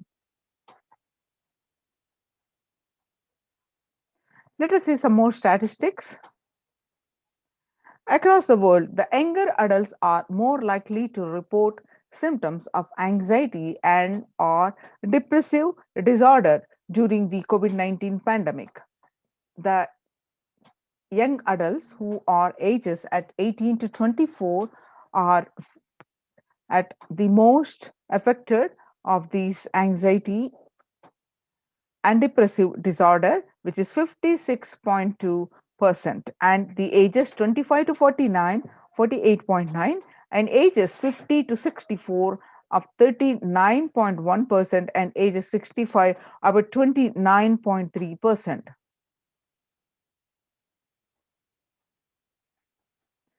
The average share of adults reporting symptoms of anxiety disorder and or depressive disorder published on January to June 2019, what it used to be 11%, now increased to, in just 1 month of January 2021, the household pulse survey increased to 41%. Share of adults reporting symptoms of anxiety and or depressive disorder during the COVID-19 pandemic by age. The ages 18 to 24, 56.2, and ages 25 to 49, 48.9, and adults ages 50 to 64, 39.1%, and adults age 65 plus are 29.3%. So how are you feeling? What employees say they feel more than half the time at work. 34% of the employees say tired.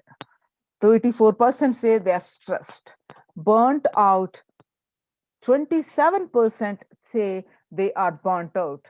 And 22% say discouraged.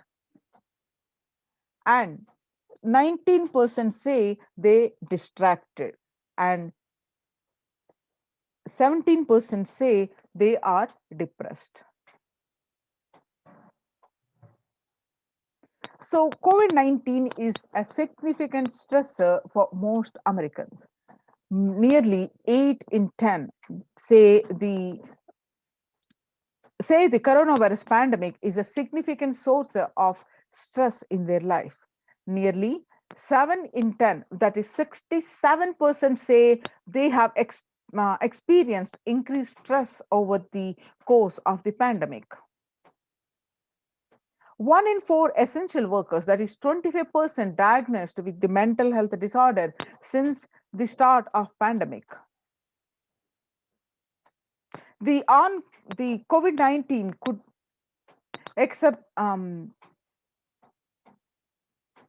exacerbate doctors' existing mental health burden. More than 60,000 US healthcare workers have contracted COVID-19 and 300 have died.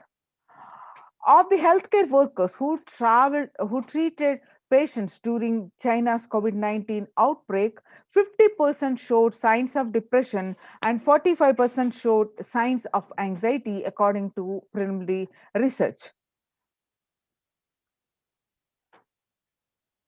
Self-reported mental health among pregnant women, new mothers, before the COVID-19 pandemic, the depression, what it used to be 15%, now during the COVID-19 pandemic, it increased to 40.7%.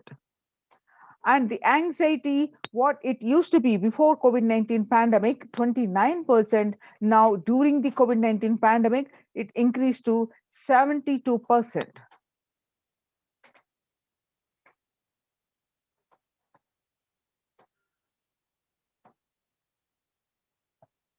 The US cases of depression have tripled during the COVID-19 pandemic. A large study finds a dramatic increase in the number of adults in the United States reporting symptoms of depression during the COVID-19 pandemic. The number of adults experiencing depression in the US have tripled. According to a major study, researchers estimate that more than 1 in 4 US adults now report experiencing experiencing symptoms of depression. Before the pandemic, 8.5 of US adults reported being depressed. That number has risen to 27.8 as the country struggles with COVID-19.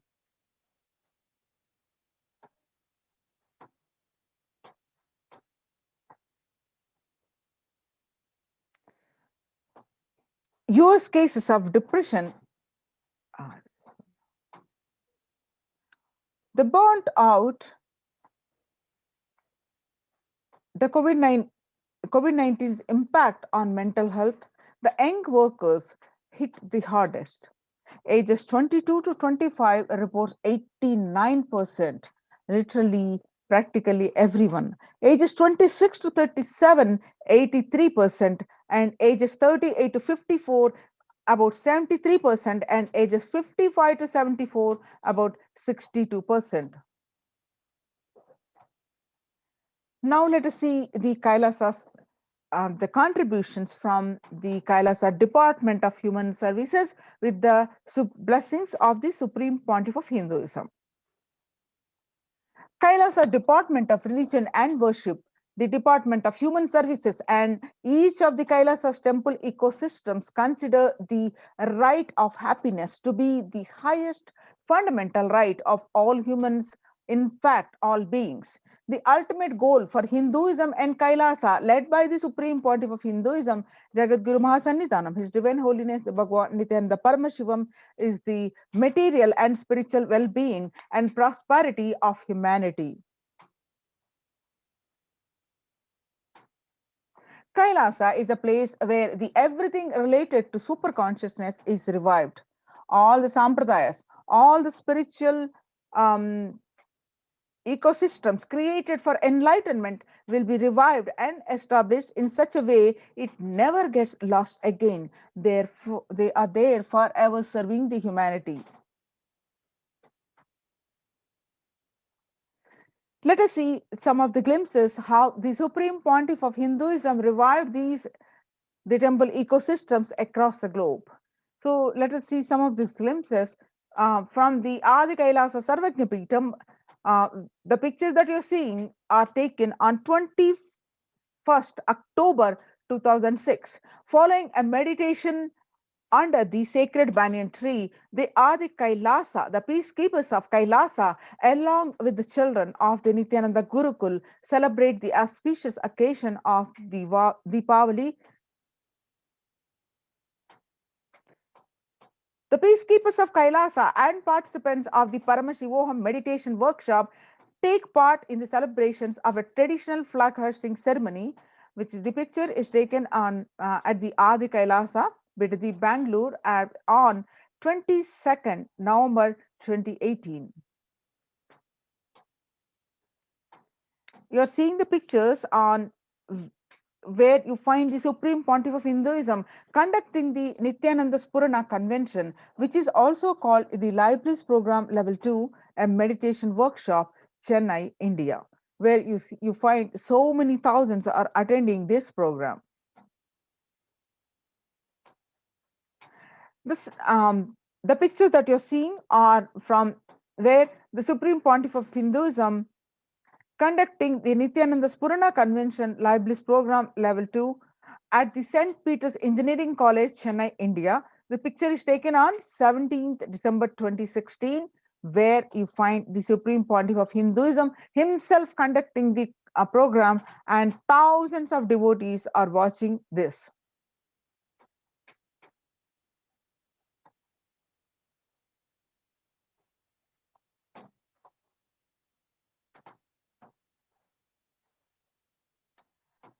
Now the picture that you're seeing are the temple ecosystem of Tirunamalai serves as the driving factor in maintaining the lifestyle of health, wealth and well-being for citizens of Tirunamalai, one of the remaining living temple ecosystems.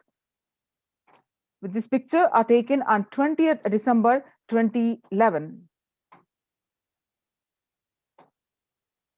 The pictures that you're seeing are taken at Adi Kailasa Sarvajna Peetham, Bidadi, Bangalore on 31st December 2018. The peacekeepers of Kailasa and participants of Paramashivoham meditation workshop take part in morning meditation and the traditional puja or ritualistic worship.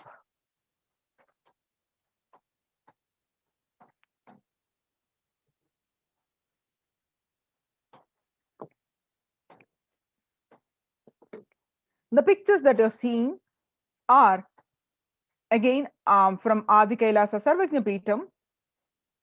The peacekeepers of Kailasa, led by the Supreme Pontiff of Hinduism, take part in Karaseva, the voluntary contribution of physical service towards the cleaning or construction of the sacred Hindu temples. The pictures are taken from 11th September 2016. Now you are seeing the picture of the Kailasa's ecosystems around the world, which are spread across the continents. Starting from 1994, the Supreme Pontiff of Hinduism tirelessly worked to establish the Kailasa's temple ecosystems. In 1994, where Mataji Vibhudanandapuri, that is traditionally passed on to the hands of the Supreme Pontiff of Hinduism, Jagadguru Mahasannidhanam, that is Kailasa in Tiruvannamalai. The picture that you're seeing, the right side, is the Kailasa in Tiruvannamalai at 20 in the year 2017, receiving visitors and delegates for the Kalpataru meditation workshop and Shivadiksha. Kailasa in Tiruvannamalai, thousands arrived to celebrate the Enlightenment ecosystem and to traditionally meet the Supreme Pontiff of Hinduism, Jagadguru Mahasannidhanam, His Divine Holiness Bhagwan Nithyananda Paramashivam, on 11th March 2017. Now you are seeing the pictures are from the Western Hemisphere, where the Kailasa in Los Angeles, California, USA, as a 25,000 square foot temple complex housing over 80 plus deities.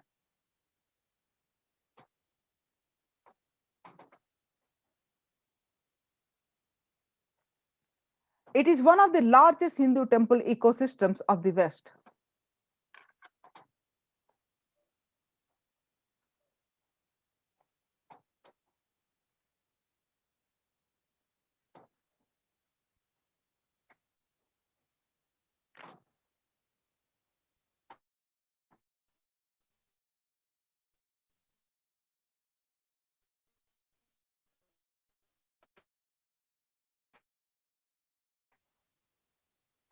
From the Kailasa, the first temple established by the Supreme Pontiff of Hinduism outside 9 months. The chief presiding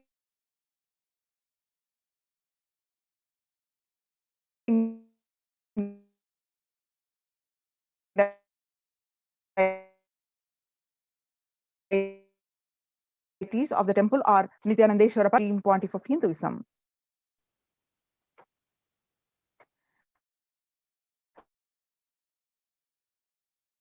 Kailasa in Seattle, Washington, form of Ganesha,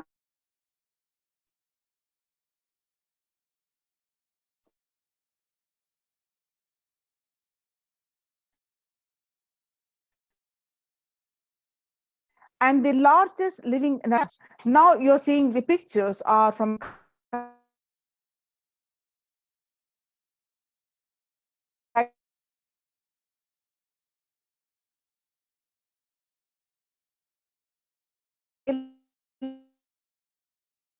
Kailasa in San Jose, Nithyananda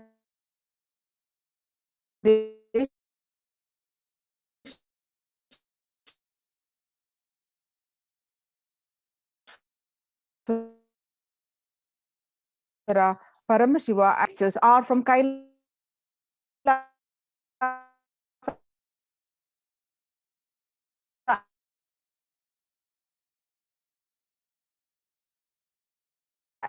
in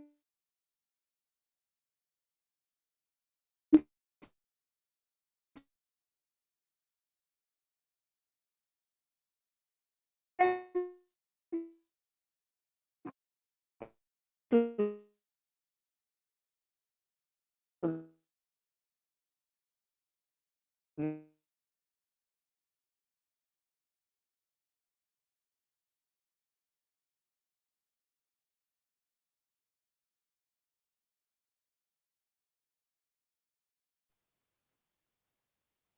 for the technical glitch.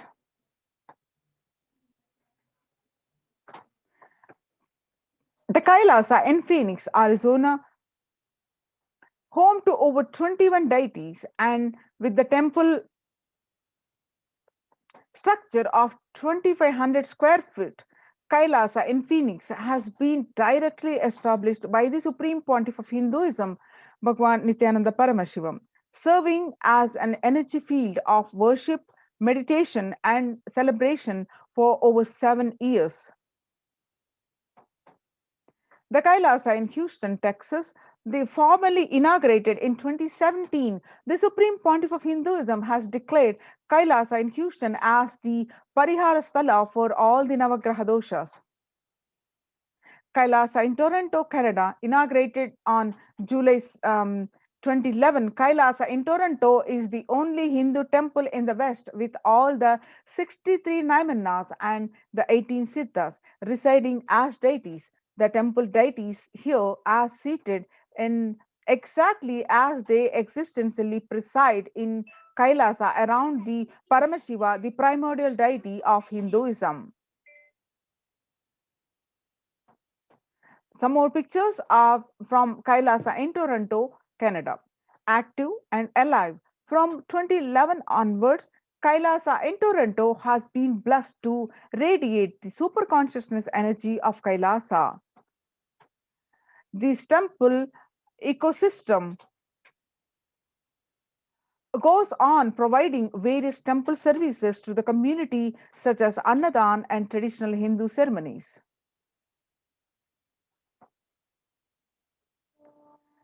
Now, let us see how the morning spiritual routine and the enlightenment ecosystem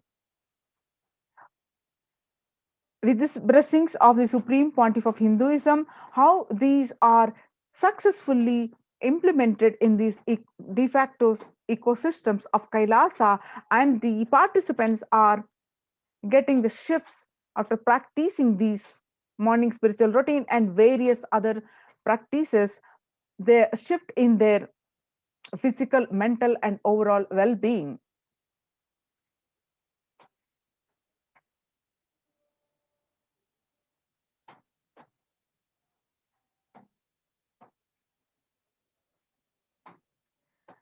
On 12th May 2021, I came as Nija Avatar. Devi Parashakti revealed on 12th May 2021 that I came as Nija Avatar. I am blessing you. Listen. People, listen. To do good to all of you, I have taken the form of Nityananda and came down as Nija Avatar. People of India, listen.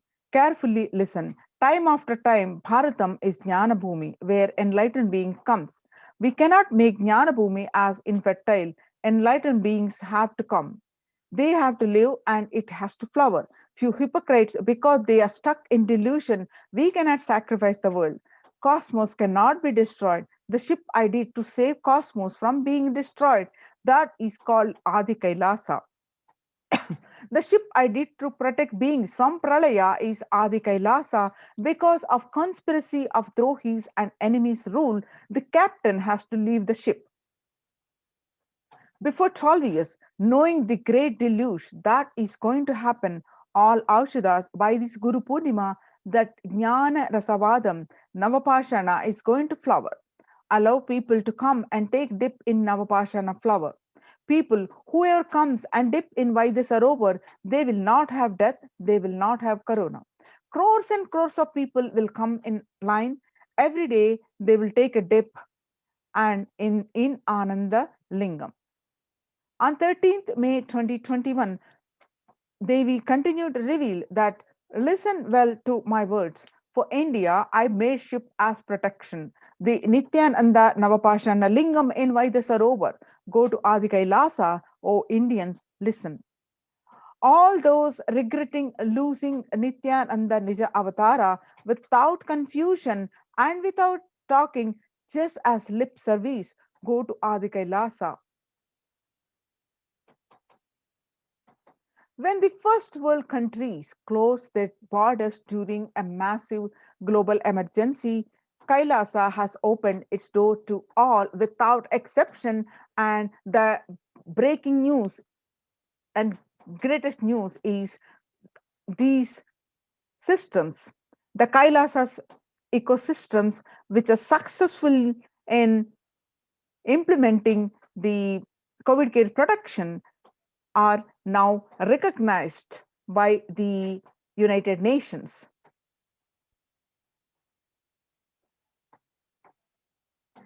Now let us see the morning spiritual routine in these de facto spiritual COVID care protection centers of Kailasa. Morning spiritual routine is the fuel to reach Kailasa. Morning routine and the chemical changes it brings in you, the healing it does in your system, and the biological rhythm it sets in your system, all of them are very important.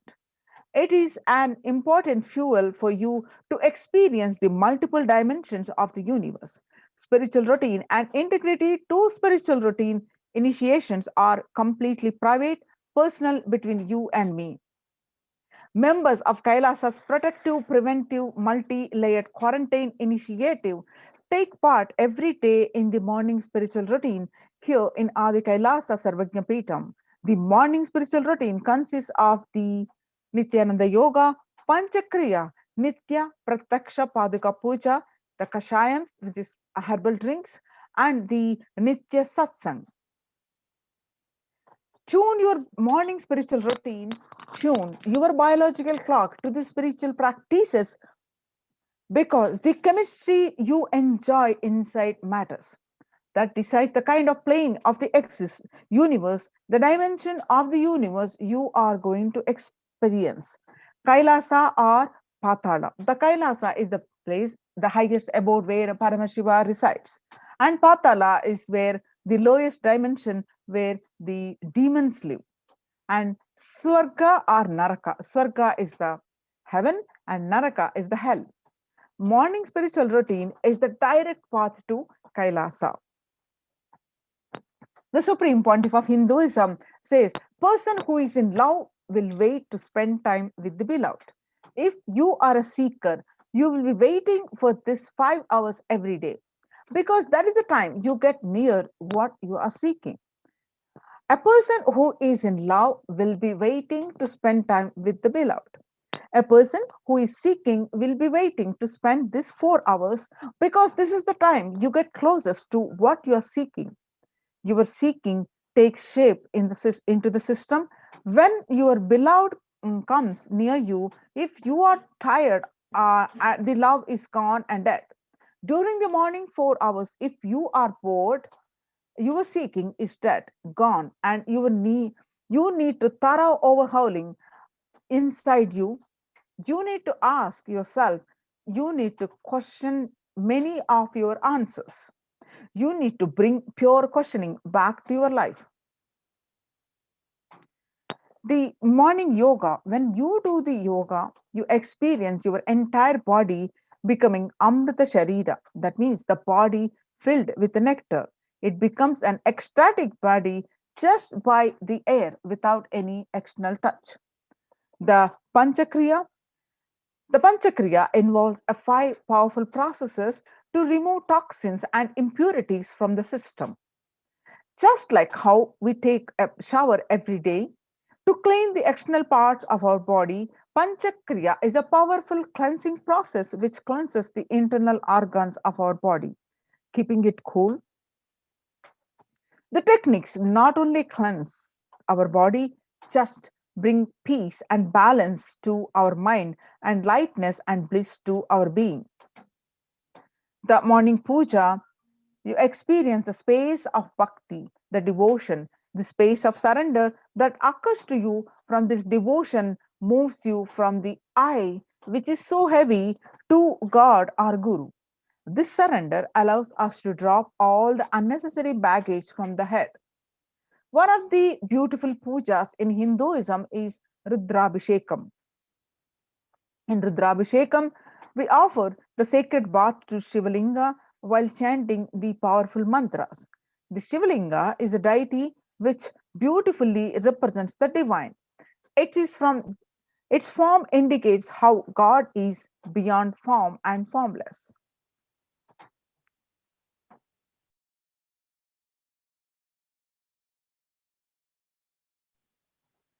In puja, we sit down and connect with God by performing Rudrabhishekam. O Sadashiva, O God, I know you are the source of you everything.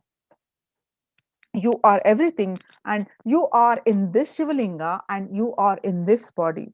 Let me connect with you. Let you let you reveal yourself to me. When we sit in this power, when we sit with that context and do the action of Rudrabhishekam, we experience Bhava Samadhi. Only Bhava Samadhi can give us the higher taste and higher joy in life. Rudrabhishekam is a beautiful ritual which allows us to experience the Bhava Samadhi of Shivoham, that I am divine. And morning spiritual routine, you when you do it sincerely, you manifest Shakti's spiritual powers with morning routine. If you just follow this morning 5 hours enough, you will have Vak Shakti. That is, the whatever you say will become reality. All Shaktis manifesting in you, because all the obstacles for manifesting Shaktis, tiredness, boredom, pitta, fatigue, everything will be churned out in that morning 5 hours. The morning puja is the most powerful mandala process, Shakti Pata, melting your being, and then sitting and listening to the sacred truths, constantly inspiring, engaging, alive, awakening. Just this morning 5 hours. If you can bring integrity and authenticity, all the obstacles stopping you from power manifestation will disappear. You can perform and all the spiritual practices by yourself, like the morning yoga and Nitya Puja, but there will always be the risk of losing your initial inspiration and excitement after a few days and after a few weeks. Living in the enlightenment ecosystem, even if your boredom or tiredness try to pull you down, the Sangha will support you, help you by giving you the wake up call and supporting you to complete your incompletions. In Sanatana Hindu Dharma, we had at least 10,000 sampradayas, religious and spiritual traditions, keeping this enlightenment science alive. Each Hindu sampradaya is a spiritual ecosystem created for keeping enlightenment science alive. Every monastery, every adhinam, every mutt, every temple, every Veda Patashala, every Sarvagnya Pita is a lineage. The sampradaya created to keep the ecosystem of spiritual enlightenment alive.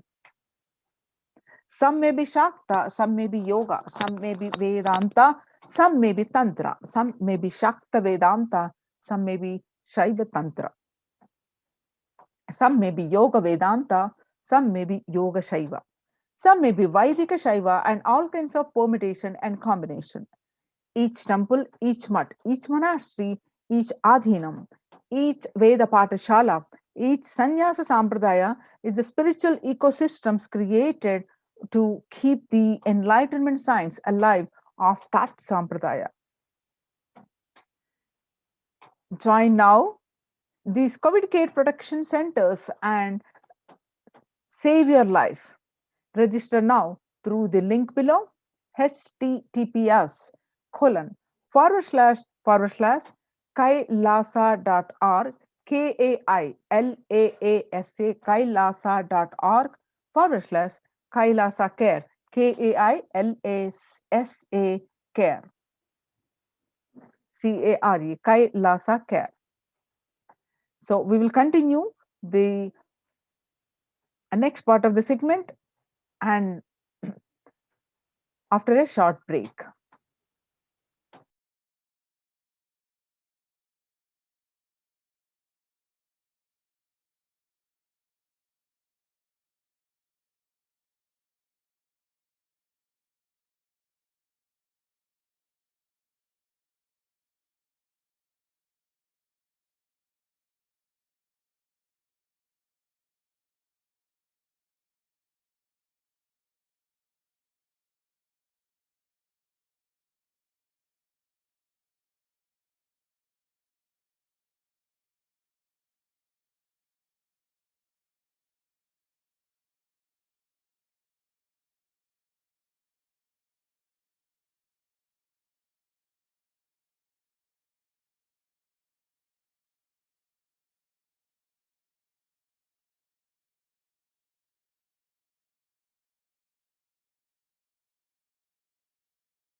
I have exciting news where today we are going to have the live satsang, and the Supreme Pontiff of Hinduism is going to share the sacred secrets of the conscious sovereignty.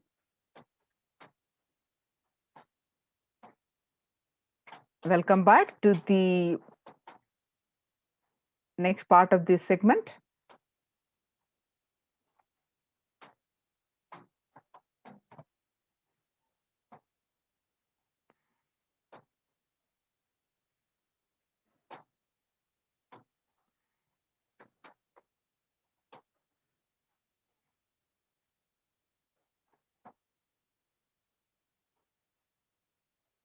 The live satsang is going to start in few minutes. So let's get prepared.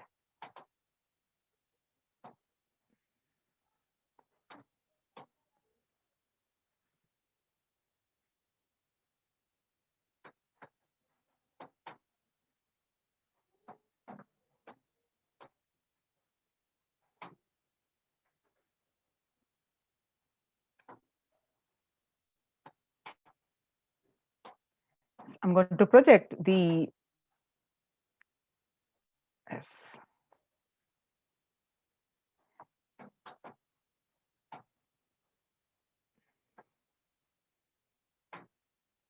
So we're going to have the live Nithyananda Satsang at 6 a.m. IST on conscious sovereignty in Chaturmasya. Conscious sovereignty not only brings you the freedom, it brings the right purpose for your freedom. Experience the freedom with right purpose through the conscious sovereignty. What is the secret behind the Chaturmasya and conscious sovereignty? Tune into the experience. And I request all the viewers to share this great, exciting news and share this in all your social media platforms. And let us all welcome Swamiji. So before that,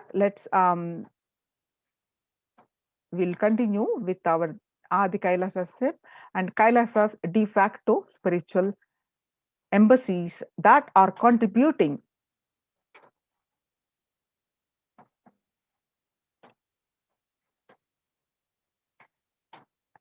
continuous annadan to these all enlightened ecosystems, which is one of the main key factor in the report published and recognizes by the United Nations. Let us understand the importance of the annadan, that is the free food service, and how successfully the Supreme Pontiff of Hinduism implemented the annadan in all the Kailasa de facto spiritual centers since more than 2 decades.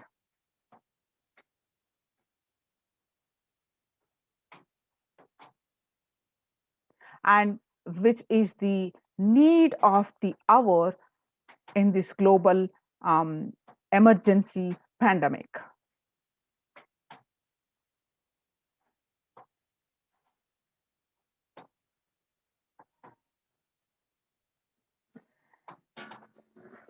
The Kailasa Department of Enlightened Civilization presents the multi-layer quarantine COVID care protection centers and the de facto embassies of Kailasa with the blessings of the Supreme Pontiff of Hinduism. Let us understand the need for the, first of all, need for this free food, the annadan, and how successfully Kailasa has served and been serving and going to serve the annadanam. And if we see some of these reports, that how the pandemic creating a hunger catastrophe in India. The pandemic has led to increase in global food insecurity, affecting vulnerable households in almost every country. It has exacerbated the exciting inequalities pushing millions of people into the vicious cycles of economic stagnation, loss of livelihood, and worsening of food insecurity. The the statistics says that the World Bank estimates that 71 million people will be pushed into the extreme poverty across the globe as a result of the pandemic. The World Food Program estimates that an additional 130 million people could fall into a category of food insecure over and above the 820 million who were classified as such by the 2019 State of Food Insecurity in the World report. The hunger in plain sight. COVID-19 worsened the plight of food insecurity. More than 50 million people have experienced food insecurity during the pandemic, up from 35 million in 2019, according to the Feeding America nonprofit, the nation's largest domestic hunger relief organization.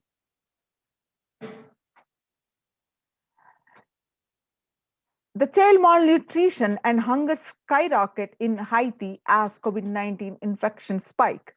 At least 86,000 children are at risk of developing the severe acute child malnutrition this year in Haiti. According to the sources connected to the United Nations Children Fund, the number of children projected to suffer from starvation this year has doubled as the impoverished, the nation continues to grapple with extraordinary political and social crises exacerbated by the pandemic. The refugees are paying the highest price in the COVID-19 pandemic. Vulnerable groups such as refugees are paying the highest price in the COVID-19 pandemic. We are seeing the alarming trends that show many refugees around the world are unable to pay the food or rent and the struggling to access healthcare and education. The price hikes in local markets and further displacement caused by campfires have pushed many families further into food insecurity. During April and May, around 30,000 refugees in the Cox's Bazar camps raised questions and concerns, with 63% seeking services, including urgent food relief and shelter. Just over one third, that is 37%, requested health or medical care. The famine risk spikes and amidst conflict and COVID-19 funding gaps. The number of people treating on the brink of famine has risen from 34 million projected at the beginning of the year to 41 million projected as of June. Without immediate emergency food assistance, they too face starvation as the slightest shock will push them over the cliff into famine conditions. The World Bank releases a report, an analysis of the rising food insecurity rates in response to the COVID-19 pandemic. This report, released on May 20th, 2021, stated that COVID-19 impacts have led to severe to widespread increases in global food insecurity, affecting vulnerable households in almost every country, with impact expected to continue through 2021 and to 2022. It has also stated that the global food prices increased significantly by 38% since January 2020.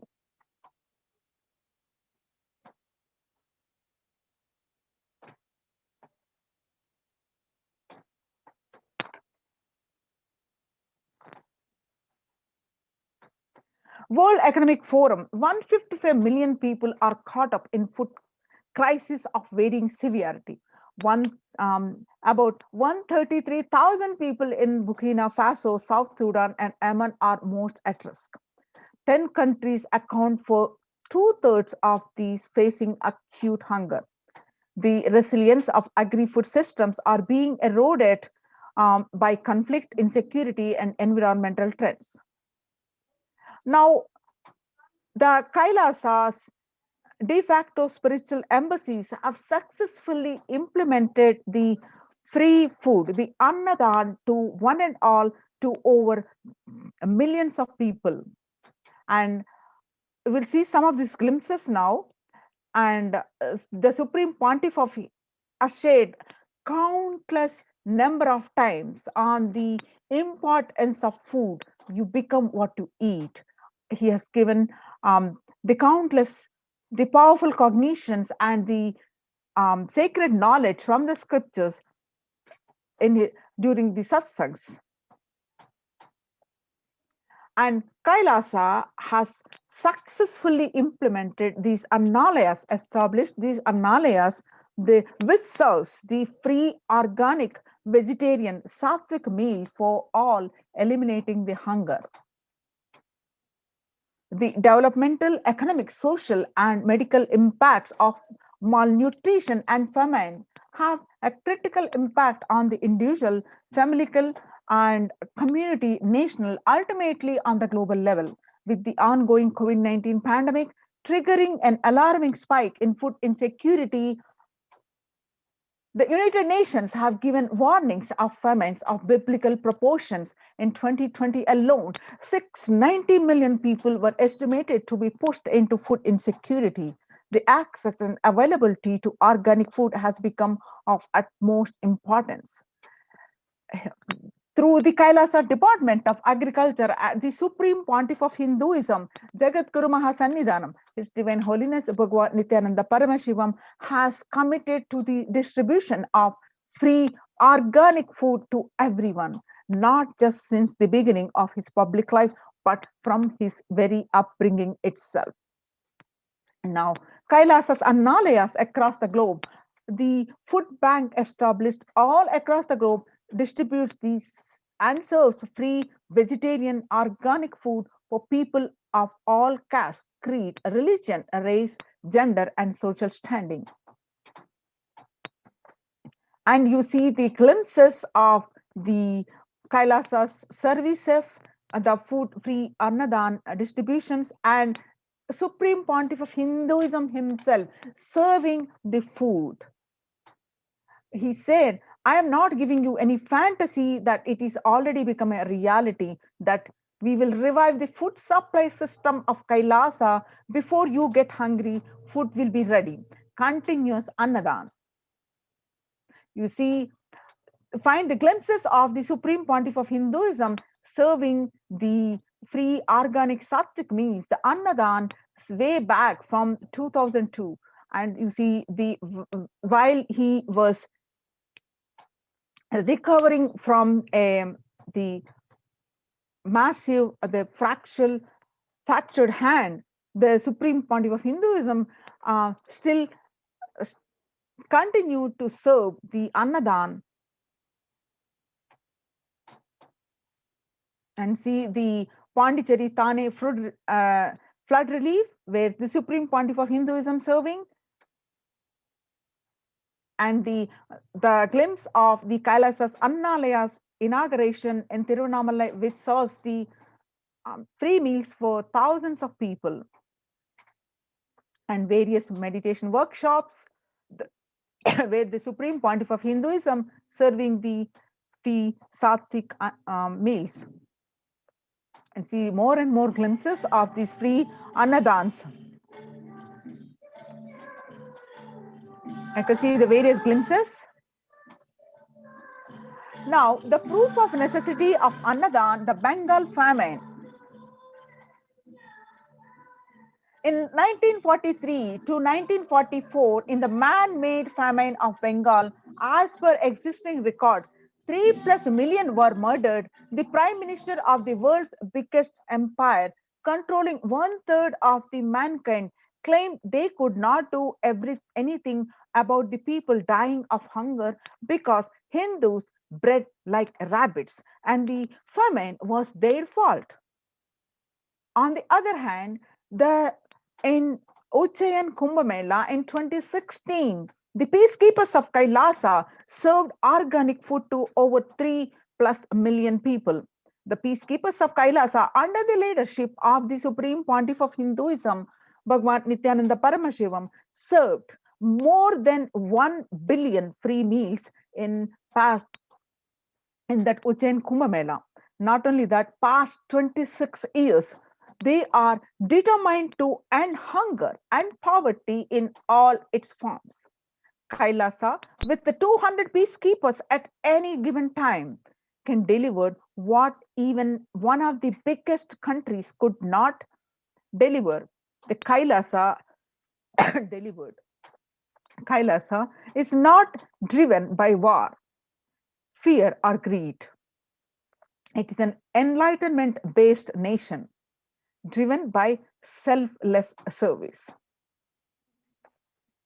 So join now in Kailasa's protection, COVID care centers, and save your life and protect yourself from this pandemic. Now it's time we welcome the Supreme Pontiff of Hinduism, who is going to grace us and in few minutes.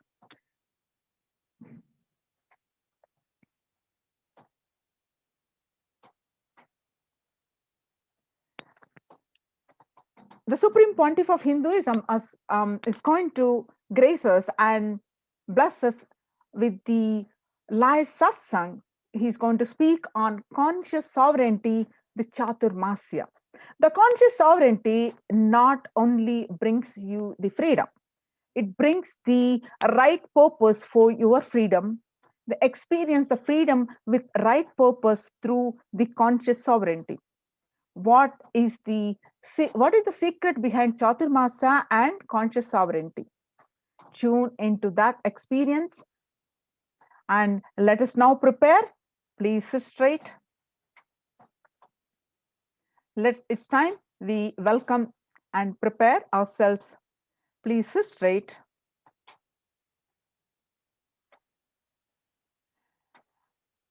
Connect with the Supreme Pontiff of Hinduism. Have a deep, strong feeling connection and sit with the deep space of gratitude. Intensely connect with him and start chanting the Mahavakya. Om Nithyananda Paramashivoham. Om Nithyananda Paramashivoham. Om Nithyananda Paramashivoham. Chant the Mahavakya. Continue to chant the Mahavakya. Sit with the deep space of gratitude to receive the Supreme Pontiff of Hinduism.